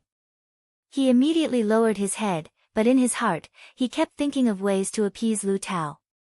I told you, you're not allowed to call me Tao Tao. Lu Tao said fiercely. Every time Feng De called her Tao Tao, she would think of that monkey in Yulin. She had to take advantage of this opportunity to correct this matter because she had said it many times in the past, but Feng De had always turned a blind eye to it. Tao, Feng De just said one word, and under the glare of Green Peach, he swallowed the words he had yet to finish speaking. Then, he peeked at Green Peach with the eyes of a little wife. I didn't die, and I didn't come back to life. Qing Xian, who had been completely ignored, couldn't help but grit her teeth and say this. Oh. When Feng De heard this, he deliberately dragged out his voice, as if he was somewhat regretful. Damn it, what kind of attitude is that? Feng Da's tone made Qing Xian go crazy. What's my attitude? Didn't I just say, oh? He didn't say anything. Feng De felt a little wronged. Why did all these women like to bully him? He didn't have a face that was easy to bully. Besides, other than his miss and his Tao Tao, no other woman could bully him. Thanks, you, Qing Xian was so angry that she glared at him. Who asked her to say, oh? It was more annoying than anything else. Unfortunately, Feng De and the others did not care about her feelings at all. It's really lively. Ha ha ha. Suddenly, a loud laugh rang out in everyone's ears. Everyone quickly turned around and saw a middle-aged man in black standing at the exit of the valley. Beside him were at least hundreds of black-robed men and countless monsters. When everyone saw this, their hearts instantly sank to the bottom. Fuck. How could there still be so many? Did they just poke into the monster's nest? If I'm not wrong, you must be the leader of these minions and monsters. Leng Ruoxue said with a smile. The middle-aged man in front of her had unfathomable strength. There was also a hint of killing intent on his body. The feeling he gave off was quite out of place and uncomfortable. Leader? I'm their king. The middle-aged man clearly didn't like being called head and corrected him. There's no difference in my eyes. Leng Ruoxue said disapprovingly. Oh, really? Little girl, you're very courageous. Unfortunately, such people usually don't live long. The middle-aged man reminded with a faint smile. His deep eyes seemed to sweep over Qing Xian, who was sitting on the ground. Qing Xian's heart palpitated with fear and she felt extremely guilty. Qing Xian was a little scared when she saw the middle-aged man. What if this middle-aged man told her what she had promised him? Then Leng Ruoxue and the others would definitely not be able to tolerate her anymore. What should she do? Her mind spun quickly as she thought of a countermeasure. Right. She would say that this man forced her to do this or else he would have killed her. Right. Just say it like this. Qing Xian, who was staring at the middle-aged man warily, quickly came up with a reason for her actions. At the same time, she also felt relieved. That's because you haven't seen people with long lives. After a long while, Leng Ruoxu's beautiful eyes lightly swept over the guilty-looking Qing Xian as she calmly smiled. You really have a sharp tongue, but I like to deal with smart people. How about we make a deal? The middle-aged man did not get angry at Leng Ruoxu's words. Instead, he spoke in an extremely friendly manner. What kind of deal? Leng Ruoxue was a little curious. Actually, she knew that this middle-aged man had been here for a while. However, he did not intend to act rashly, and she naturally did not want to alert him. Hence, she had been pretending not to know anything. Now, it seemed that this middle-aged man had a request, which was why he did not make a move immediately. I'm quite interested in your house. Give it to me and they'll let you live. How about it? The middle-aged man said. In fact, he had thought about killing these people and taking the house as his own. However, after seeing their combat power, he changed his mind. After all, he had already lost many monsters. If he used force to force them, he was afraid that both sides would be injured. This little girl's flame was too terrifying. And that Uncle Long was probably as strong as him. As for the others, he hadn't found anything special so far, but he didn't dare to take any more risks. Otherwise, he wouldn't be able to bear the blame of his lord. Quickly agree to his request and give him the house. Let him send us out of here. Without waiting for Leng Ruoxu's reply, Qing Xian impatiently shouted. Miss Cheng. This isn't your house, so it's up to me to decide if you want to give it to me. Leng Ruoxu reminded him with a cold smile. Then what are you waiting for? If we give him a house, he will let us live and we can leave this place. Moreover, this time it's not just for me. If you don't hand over the house to him, we will all lose our lives. Qing Xian said fearfully. The moment she thought of death, her face would turn deathly pale. Furthermore, her words were also somewhat instigating. Didn't Leng Ruoxu previously say that for the sake of everyone's lives, she wouldn't use the house in exchange for her? Now, she was using the house to exchange for everyone's lives. She wanted to see if this woman would still be as cold-blooded to everyone as she was to her. Chapter 1745, You've become smarter, too, Miss Leng, third elder Chow called out softly. He wanted to say something but stopped himself. In fact, he had the same thoughts as Qing Xian. Since he was destined not to get this house, it would be good to exchange it for their lives. However, he didn't dare to say this out loud. He wasn't as blind as Qing Xian. He was very clear that in front of Leng Ruoxu and the others, he was the weaker party. In fact, the two remaining elders of the Cao family still had to rely on her to take care of them. Hence, at this moment, he was extremely unwilling to make Leng Ruoxu unhappy. Do you really think he'll let us go if we give him a house? Leng Ruoxu asked with a smile that was not a smile. Why did these two people look down on the house that she owned? Did they have to force her to give up the house so that they would feel better? She was helpless. Miss Leng. My words carry enormous weight. The middle-aged man interrupted. I didn't ask you. Leng Ruoxu said without giving him any face. Leng Ruoxu's words caused the middle-aged man to be angered. However, in order to obtain this house of his dreams, he had to endure. He would deal with them properly after he got the house. Didn't he say it?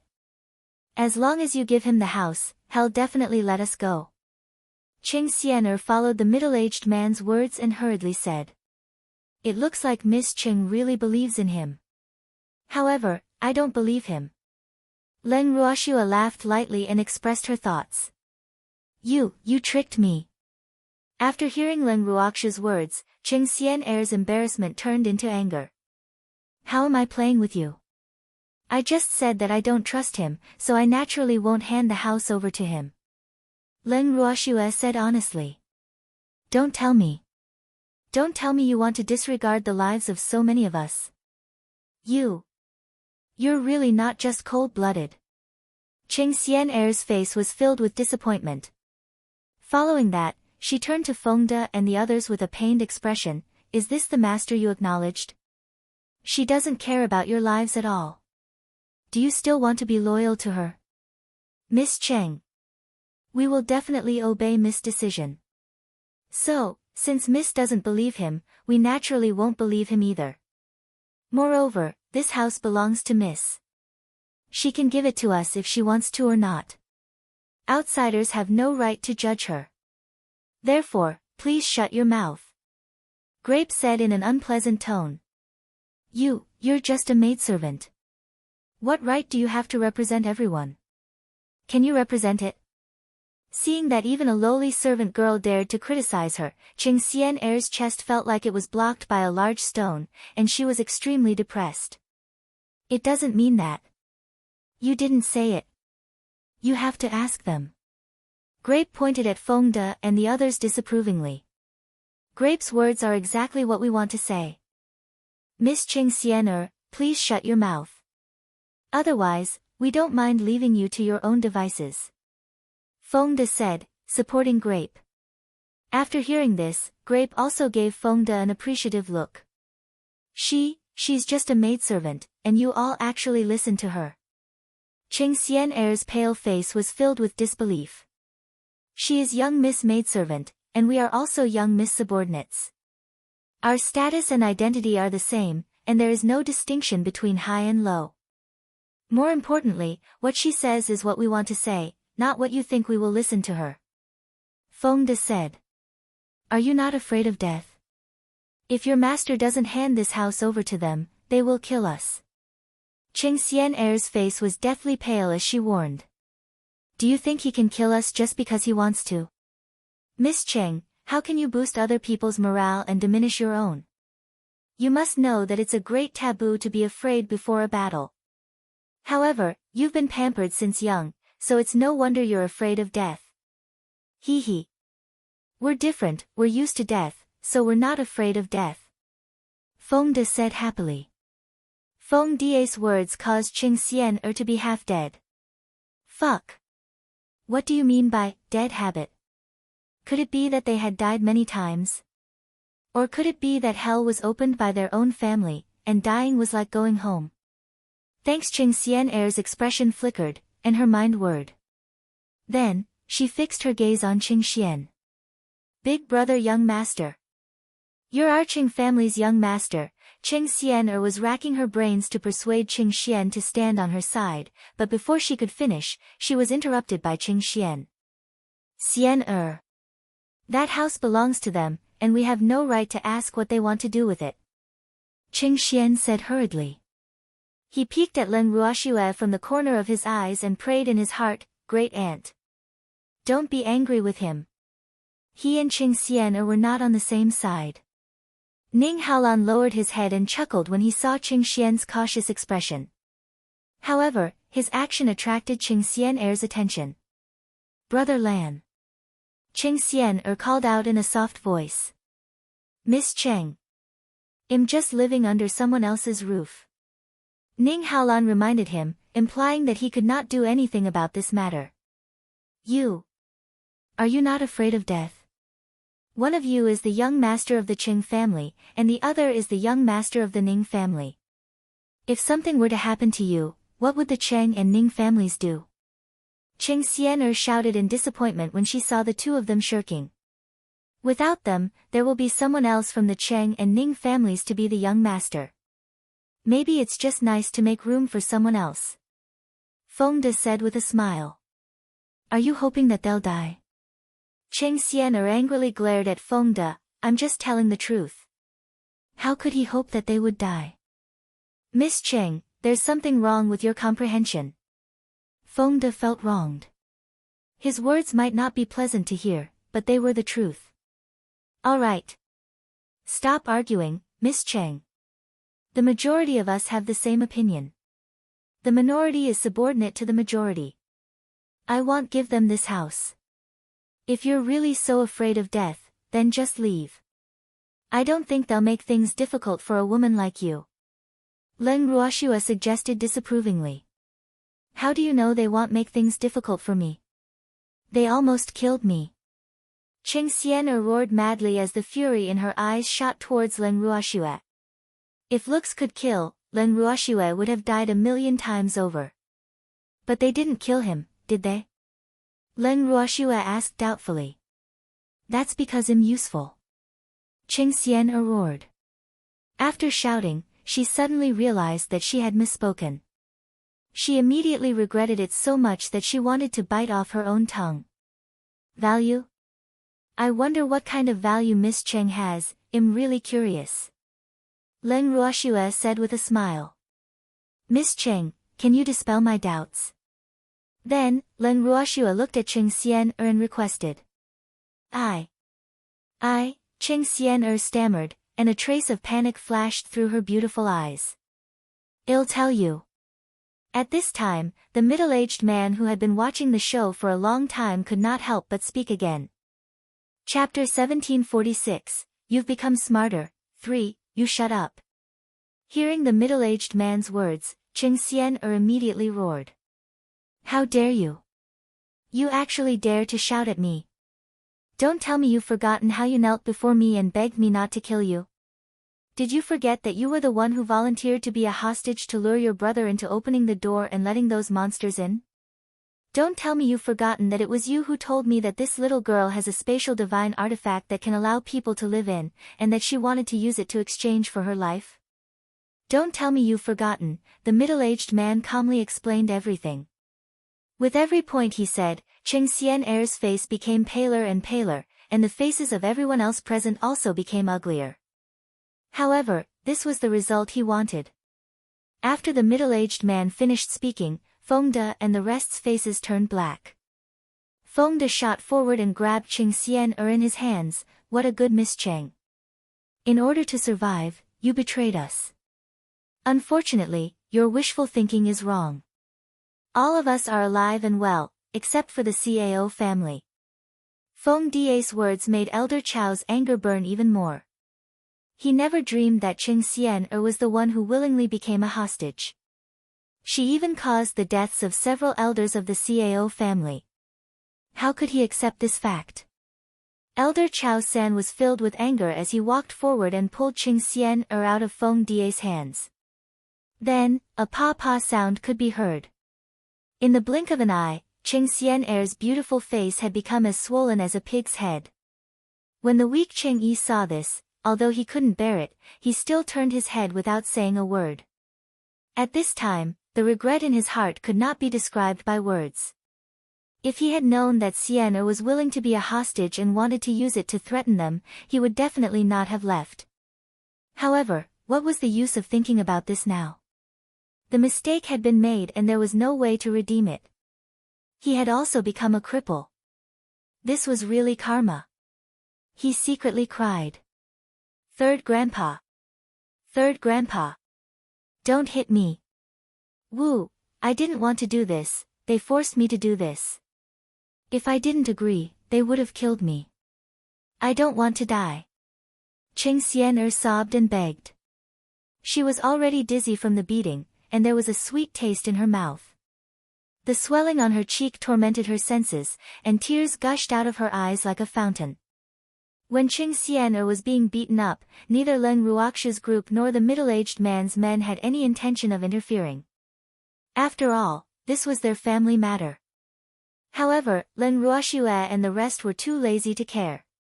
As for the middle-aged man's side, they were merely watching the show. Humph. She still dared to shout at him when she didn't complete her task. If he didn't teach this kind of person a lesson, she wouldn't even know her own name. The middle-aged man secretly thought to himself. It was undeniable that he had deliberately said the matter of Qing Xian'er. This was also to punish Qing Xian'er for not doing her job well and causing him to lose so many monsters. More importantly, Qing Xian'er no longer had any value in his eyes. Her words had no weight in front of that little girl, and she was once his prisoner. If such a person was allowed to live, wouldn't it make her look incompetent? Thus, Qing Xian'er's fate was a tragedy. Everything she wanted to hide was exposed to the eyes of the middle-aged man. It was as if a piece of cloth had been pulled off, and she could no longer hide it. As for Qing Xian'er's fate, it was not within the scope of the middle-aged man's concern. After a long time, Chao San's elder was finally tired from the beating, and Qing Xian'er, who was swollen like a pig's head, fainted again. However, no one cared about her life or death. As for Leng Ruoxue and the rest, they started to stare at the black-robed men.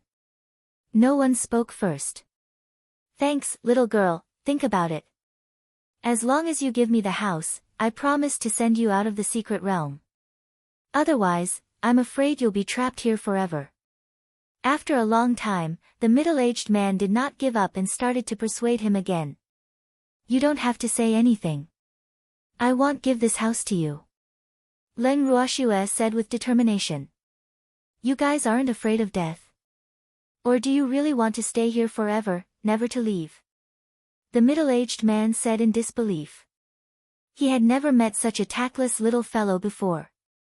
He had already said so much, but she still insisted on her own idea. Now, he really didn't know if she was smart or if she had something to rely on. "We're not afraid of death, and we don't want to stay here forever." Leng Ruoxue laughed. They could leave whenever they wanted to and didn't need anyone to arrange it for them. Furthermore, they didn't have any plans to leave at the moment. Hence, this middle-aged man's efforts were in vain. "Little girl, I know that your flames are very powerful and can exterminate the monsters here. However, don't blame me for not warning you. Even if all the monsters here are dead, you will still be trapped here if I don't send you out." The middle-aged man reminded her with extreme caution. In reality, he was very serious about making this deal with Leng Ruoxue. Furthermore, he had already decided that once the deal was successful, he would send them off. After all, there were many people in the mystic realm and it did not matter if they had a few people. Hence, he was happy to do her a favor at no cost. However, he was surprised that Leng Ruoxue had actually rejected it. However, he didn't fly into a rage because of the rejection. As the saying goes, the things that can't be obtained are the most precious. This could also inspire his fighting spirit, and he was even more determined to get that house.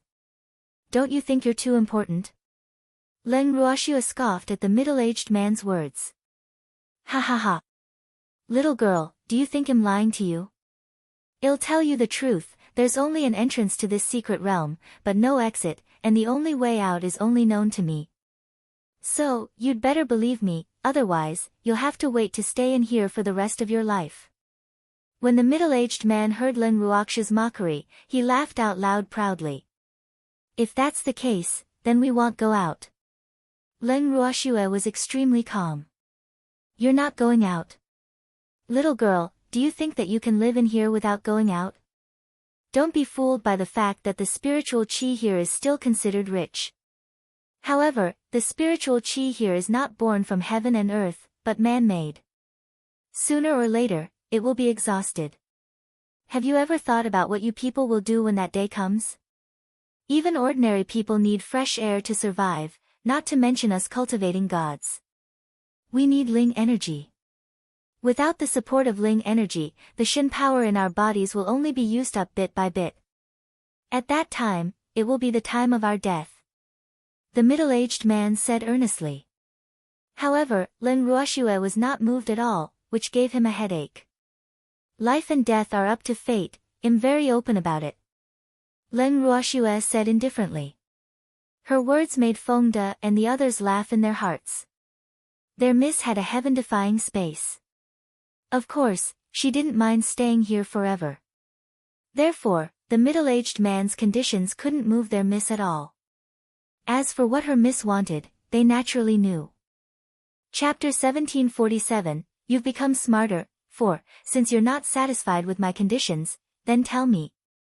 If I can accept it, I'll agree to it. The middle-aged man suppressed the anger in his heart. After a long silence, he gritted his teeth and said, "There's no other way. I want this house too much. Otherwise, I wouldn't have to swallow my anger. I'm here to look for someone." Leng Ruoxue only said this one sentence and did not say anything else. What if I give you the person you're looking for? The middle-aged man asked. Are you sure you can make this decision? Leng Ruoxue asked suspiciously. Of course. The middle-aged man was very confident. He still had the right to let 1 or 2 people go. However, even if he did it, he had to keep it a secret. Otherwise, if his archenemy found out and reported him to his lord, he would be in serious trouble. That's good. As long as you can give me the person I want, I'll make this deal with you. Leng Ruoxue nodded in agreement. However, as soon as she finished speaking, Uncle Long sent a worried voice transmission, Little girl, do you really want to make a deal with him? This is his territory. If he changes his mind, we won't have anywhere to protect ourselves. Uncle Long. Don't worry, I have my own plans. Leng Ruoxue gave Uncle Long a reassuring look as she replied. Actually, she was thinking that if she could use this house to exchange for Godfather and the others, it would be worth it. In her heart, Godfather and First Elder were much more important than this house. She didn't agree to it before because the middle-aged man didn't offer enough bargaining chips and she didn't like it. When Uncle Long heard Leng Ruoxue's promise, he miraculously relaxed. He stood quietly at the side and decided to wait and see.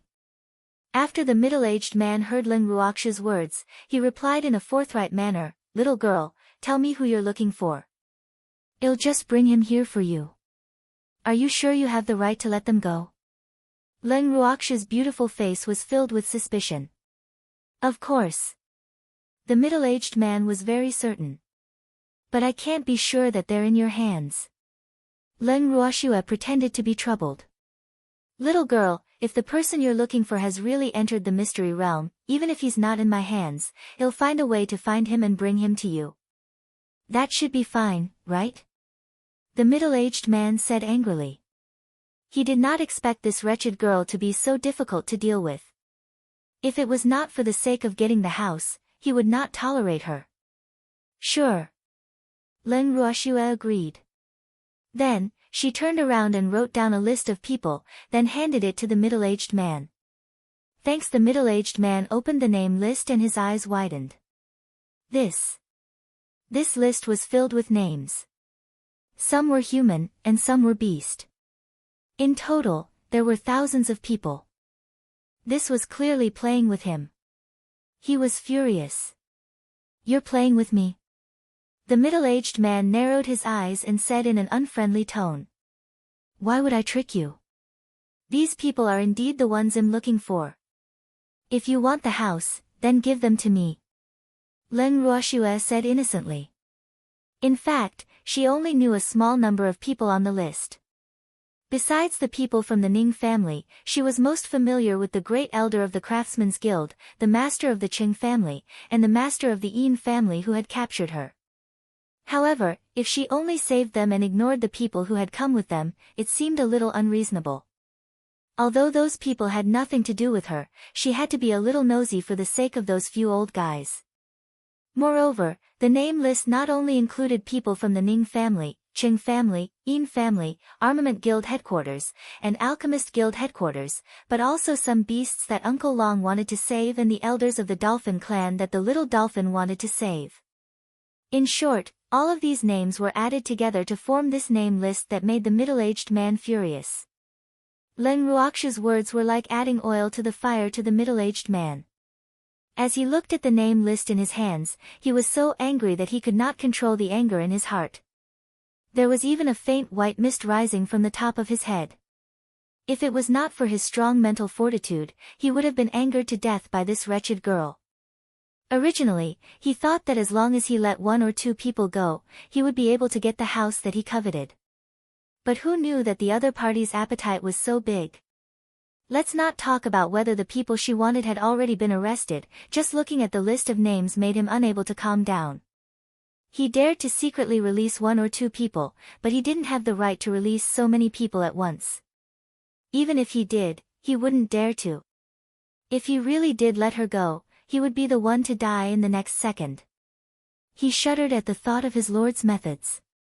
Why, are you in a difficult position? Don't you have the right to release a few people? He still dared to call himself king. You still dare to make a deal with me? Seeing that the middle-aged man did not respond for a long time, Leng Ruoxue spoke again. At the same time, her beautiful eyes revealed an unconcealed disdain and disappointment. This isn't just a small number of people. The middle-aged man said through gritted teeth. He was so angry that the veins on his forehead were throbbing. It's a little. The others are all beasts from the endless sea. Leng Ruoxue explained.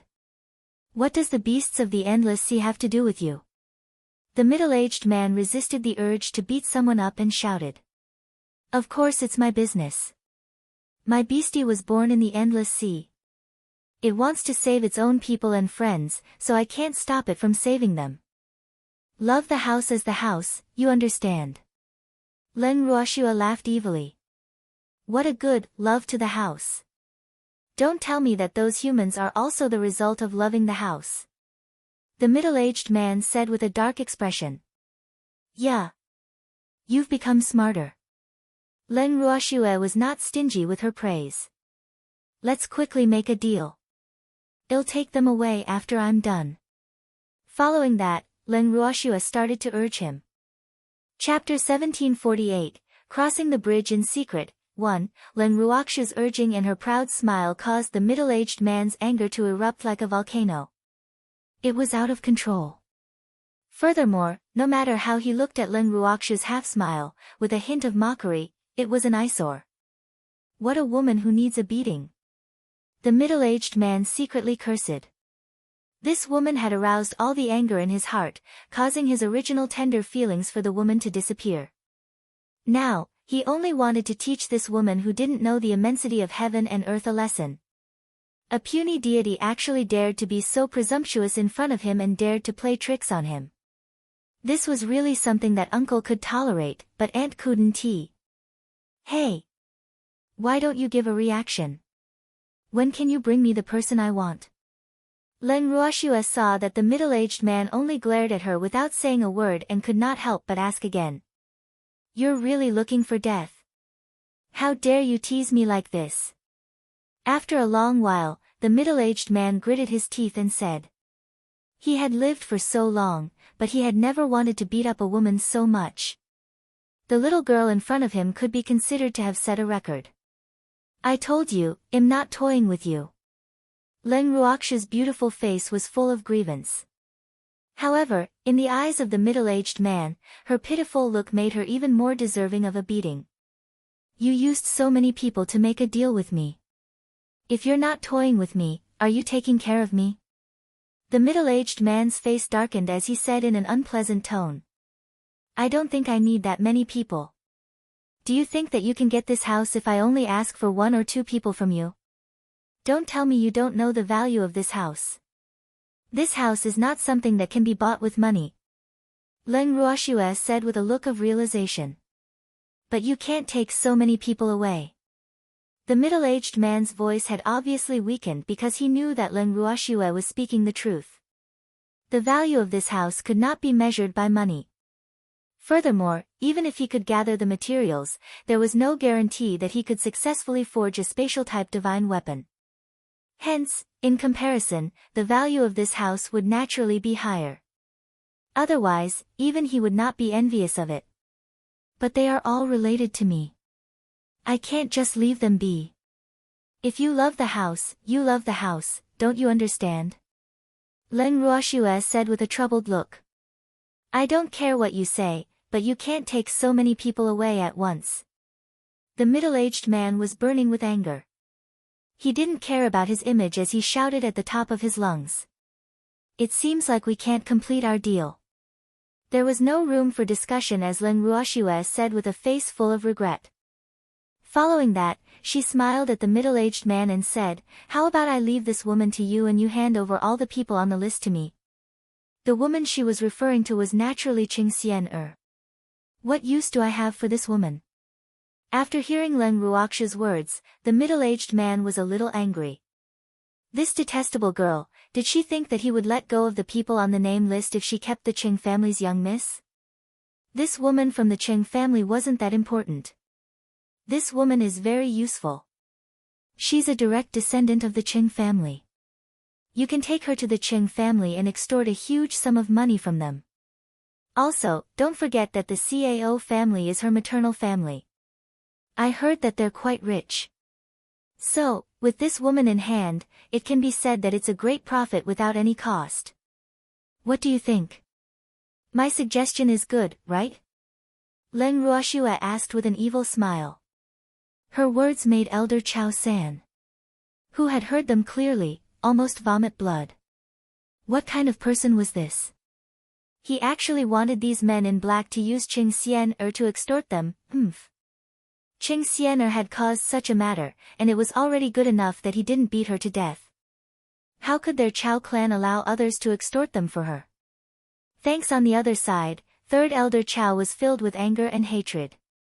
On the other hand, Qing Xian, who was also listening to Leng Ruoxue's words, looked at Leng Ruoxue with a face full of admiration. He thought to himself, this great aunt is too amazing. This is a brilliant idea. However, he was very certain that the Qing clan would definitely not pay this sum of money for Qing Xian'er. Not bad, my ass. She's just a direct descendant of the Qing family. Would the Qing family pay for her? At this time, the middle-aged man also said with a face of disbelief.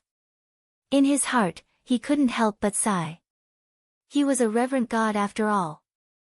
This wretched girl actually wanted him to extort. However, this idea seemed to have piqued his interest. We won't know if we don't try. Leng Ruoxue coaxed. I don't even need to try to know. However, if it was the young master of the Qing family, I might really be able to extort a sum of money. The middle-aged man said in a seemingly serious manner. His shrewd eyes were scanning Qing Xian's body back and forth, as if he was estimating his value. Why? Do you want to be the young master of the Qing family? Leng Ruoxue's eyes widened as she asked curiously. One young master of the Qing family is not enough. I heard that the young master of the Ning family is also here. That's right. The middle-aged man said with a smile. That's right. However, I can't give them to you. I still have other uses for the two of them. The only thing I can give you is this woman. If you don't think it's enough, you can also get her brother involved. Anyway, they have a deep sibling relationship, and I can't beat them up and let them go their separate ways, so I can only fulfill their wishes. Leng Ruoxue said in an understanding manner. Feng De and the others immediately understood what she meant. The young lady was taking revenge. The Qing siblings had almost caused them to lose their lives, and their own miss couldn't kill them personally for the sake of the Qing clan's head and young master. Therefore, she could only throw these two hot potatoes to these black-clothed men.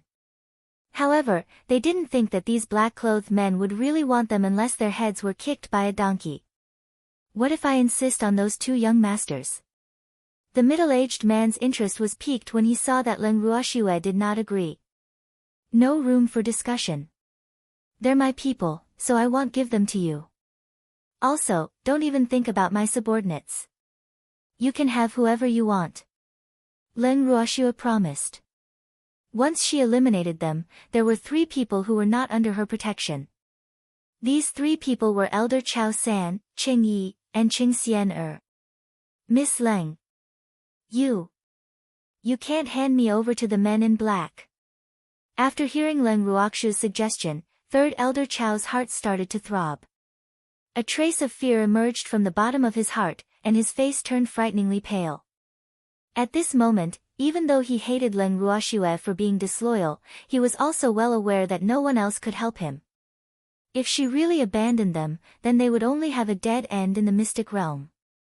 Hence, even if he hated Leng Ruoxue to the point of wanting to swallow her alive, he had to put on a pitiful look to prevent her from really handing them over.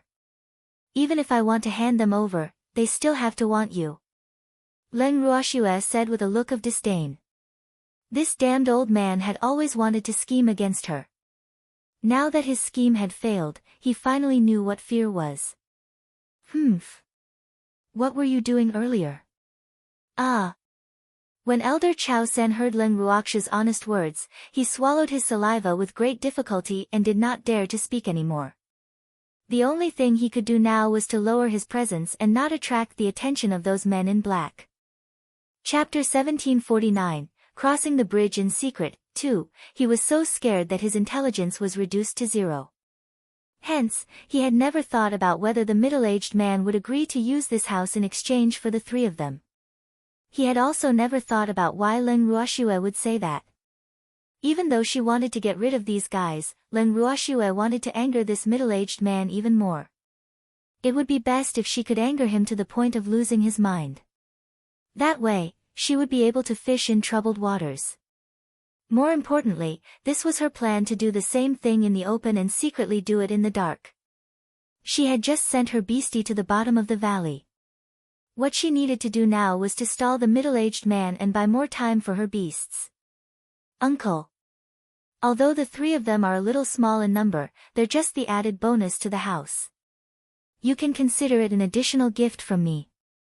Look at the 3 of them, there are old and young, men and women. They can run errands for you and warm your bed. What a good deal.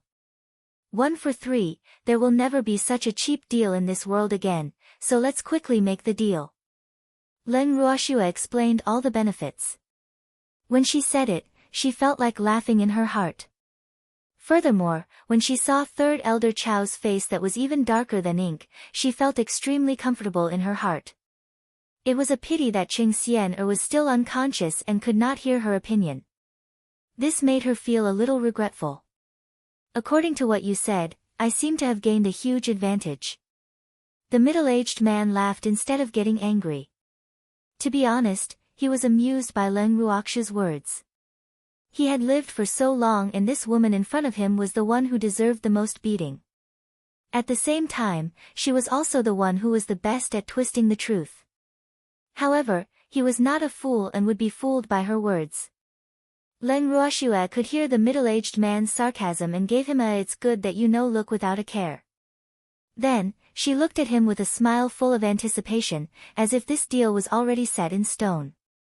The middle-aged man was helpless. It seemed like he had to give Leng Ruoxue the title of the most shameless woman. Uncle. When is the deal? Leng Ruoxue blinked her beautiful eyes and acted cute with her sweet mouth as she asked. I didn't say I wanted to trade.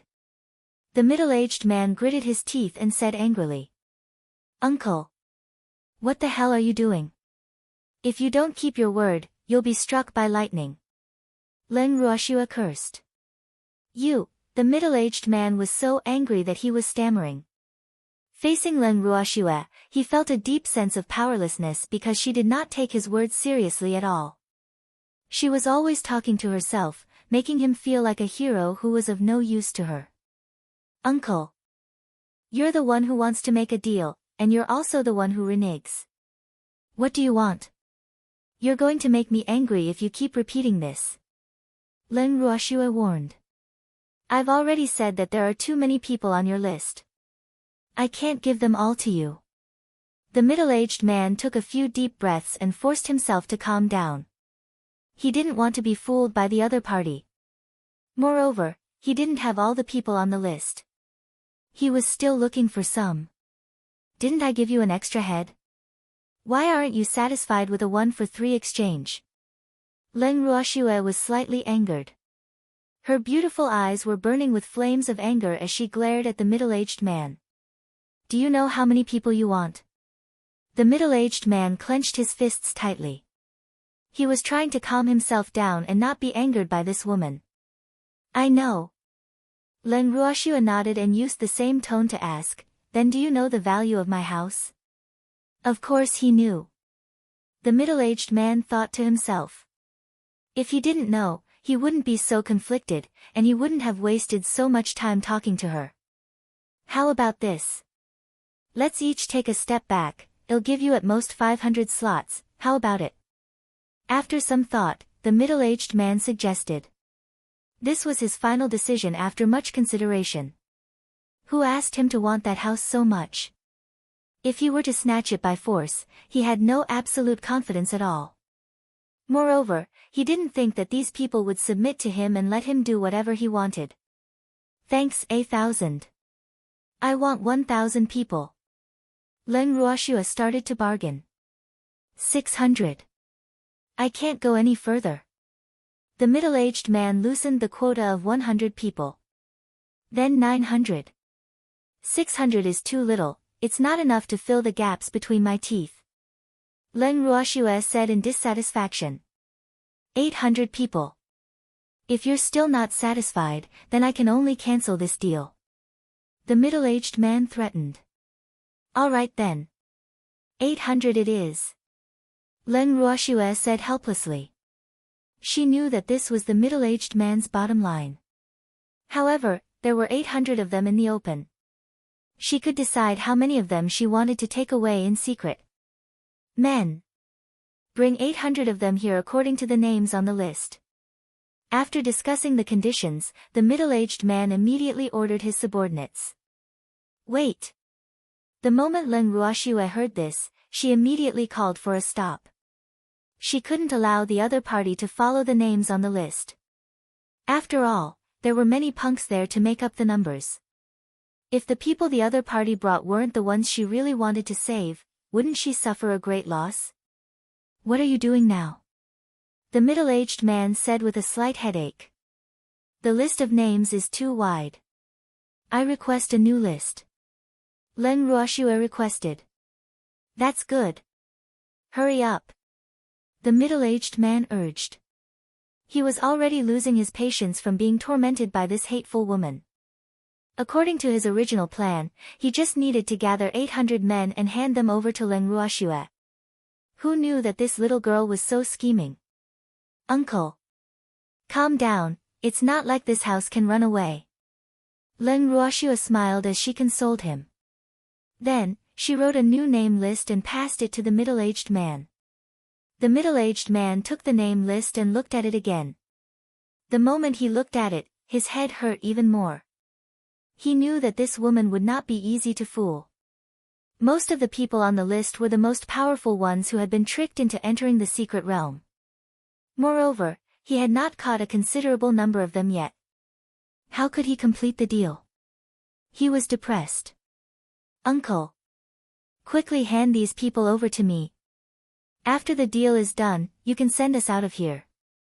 Leng Ruoxue chuckled. She kept urging him. But the middle-aged man's face turned uglier and uglier. He still had to send them off. Their deal didn't seem to include this, right?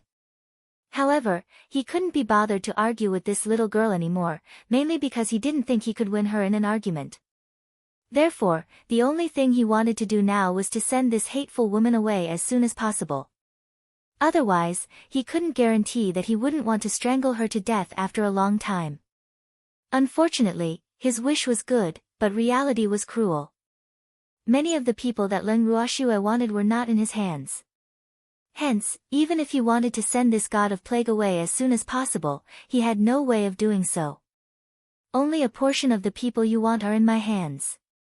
As for the others, I will find them as soon as possible and bring them to you. The middle-aged man said after some thought.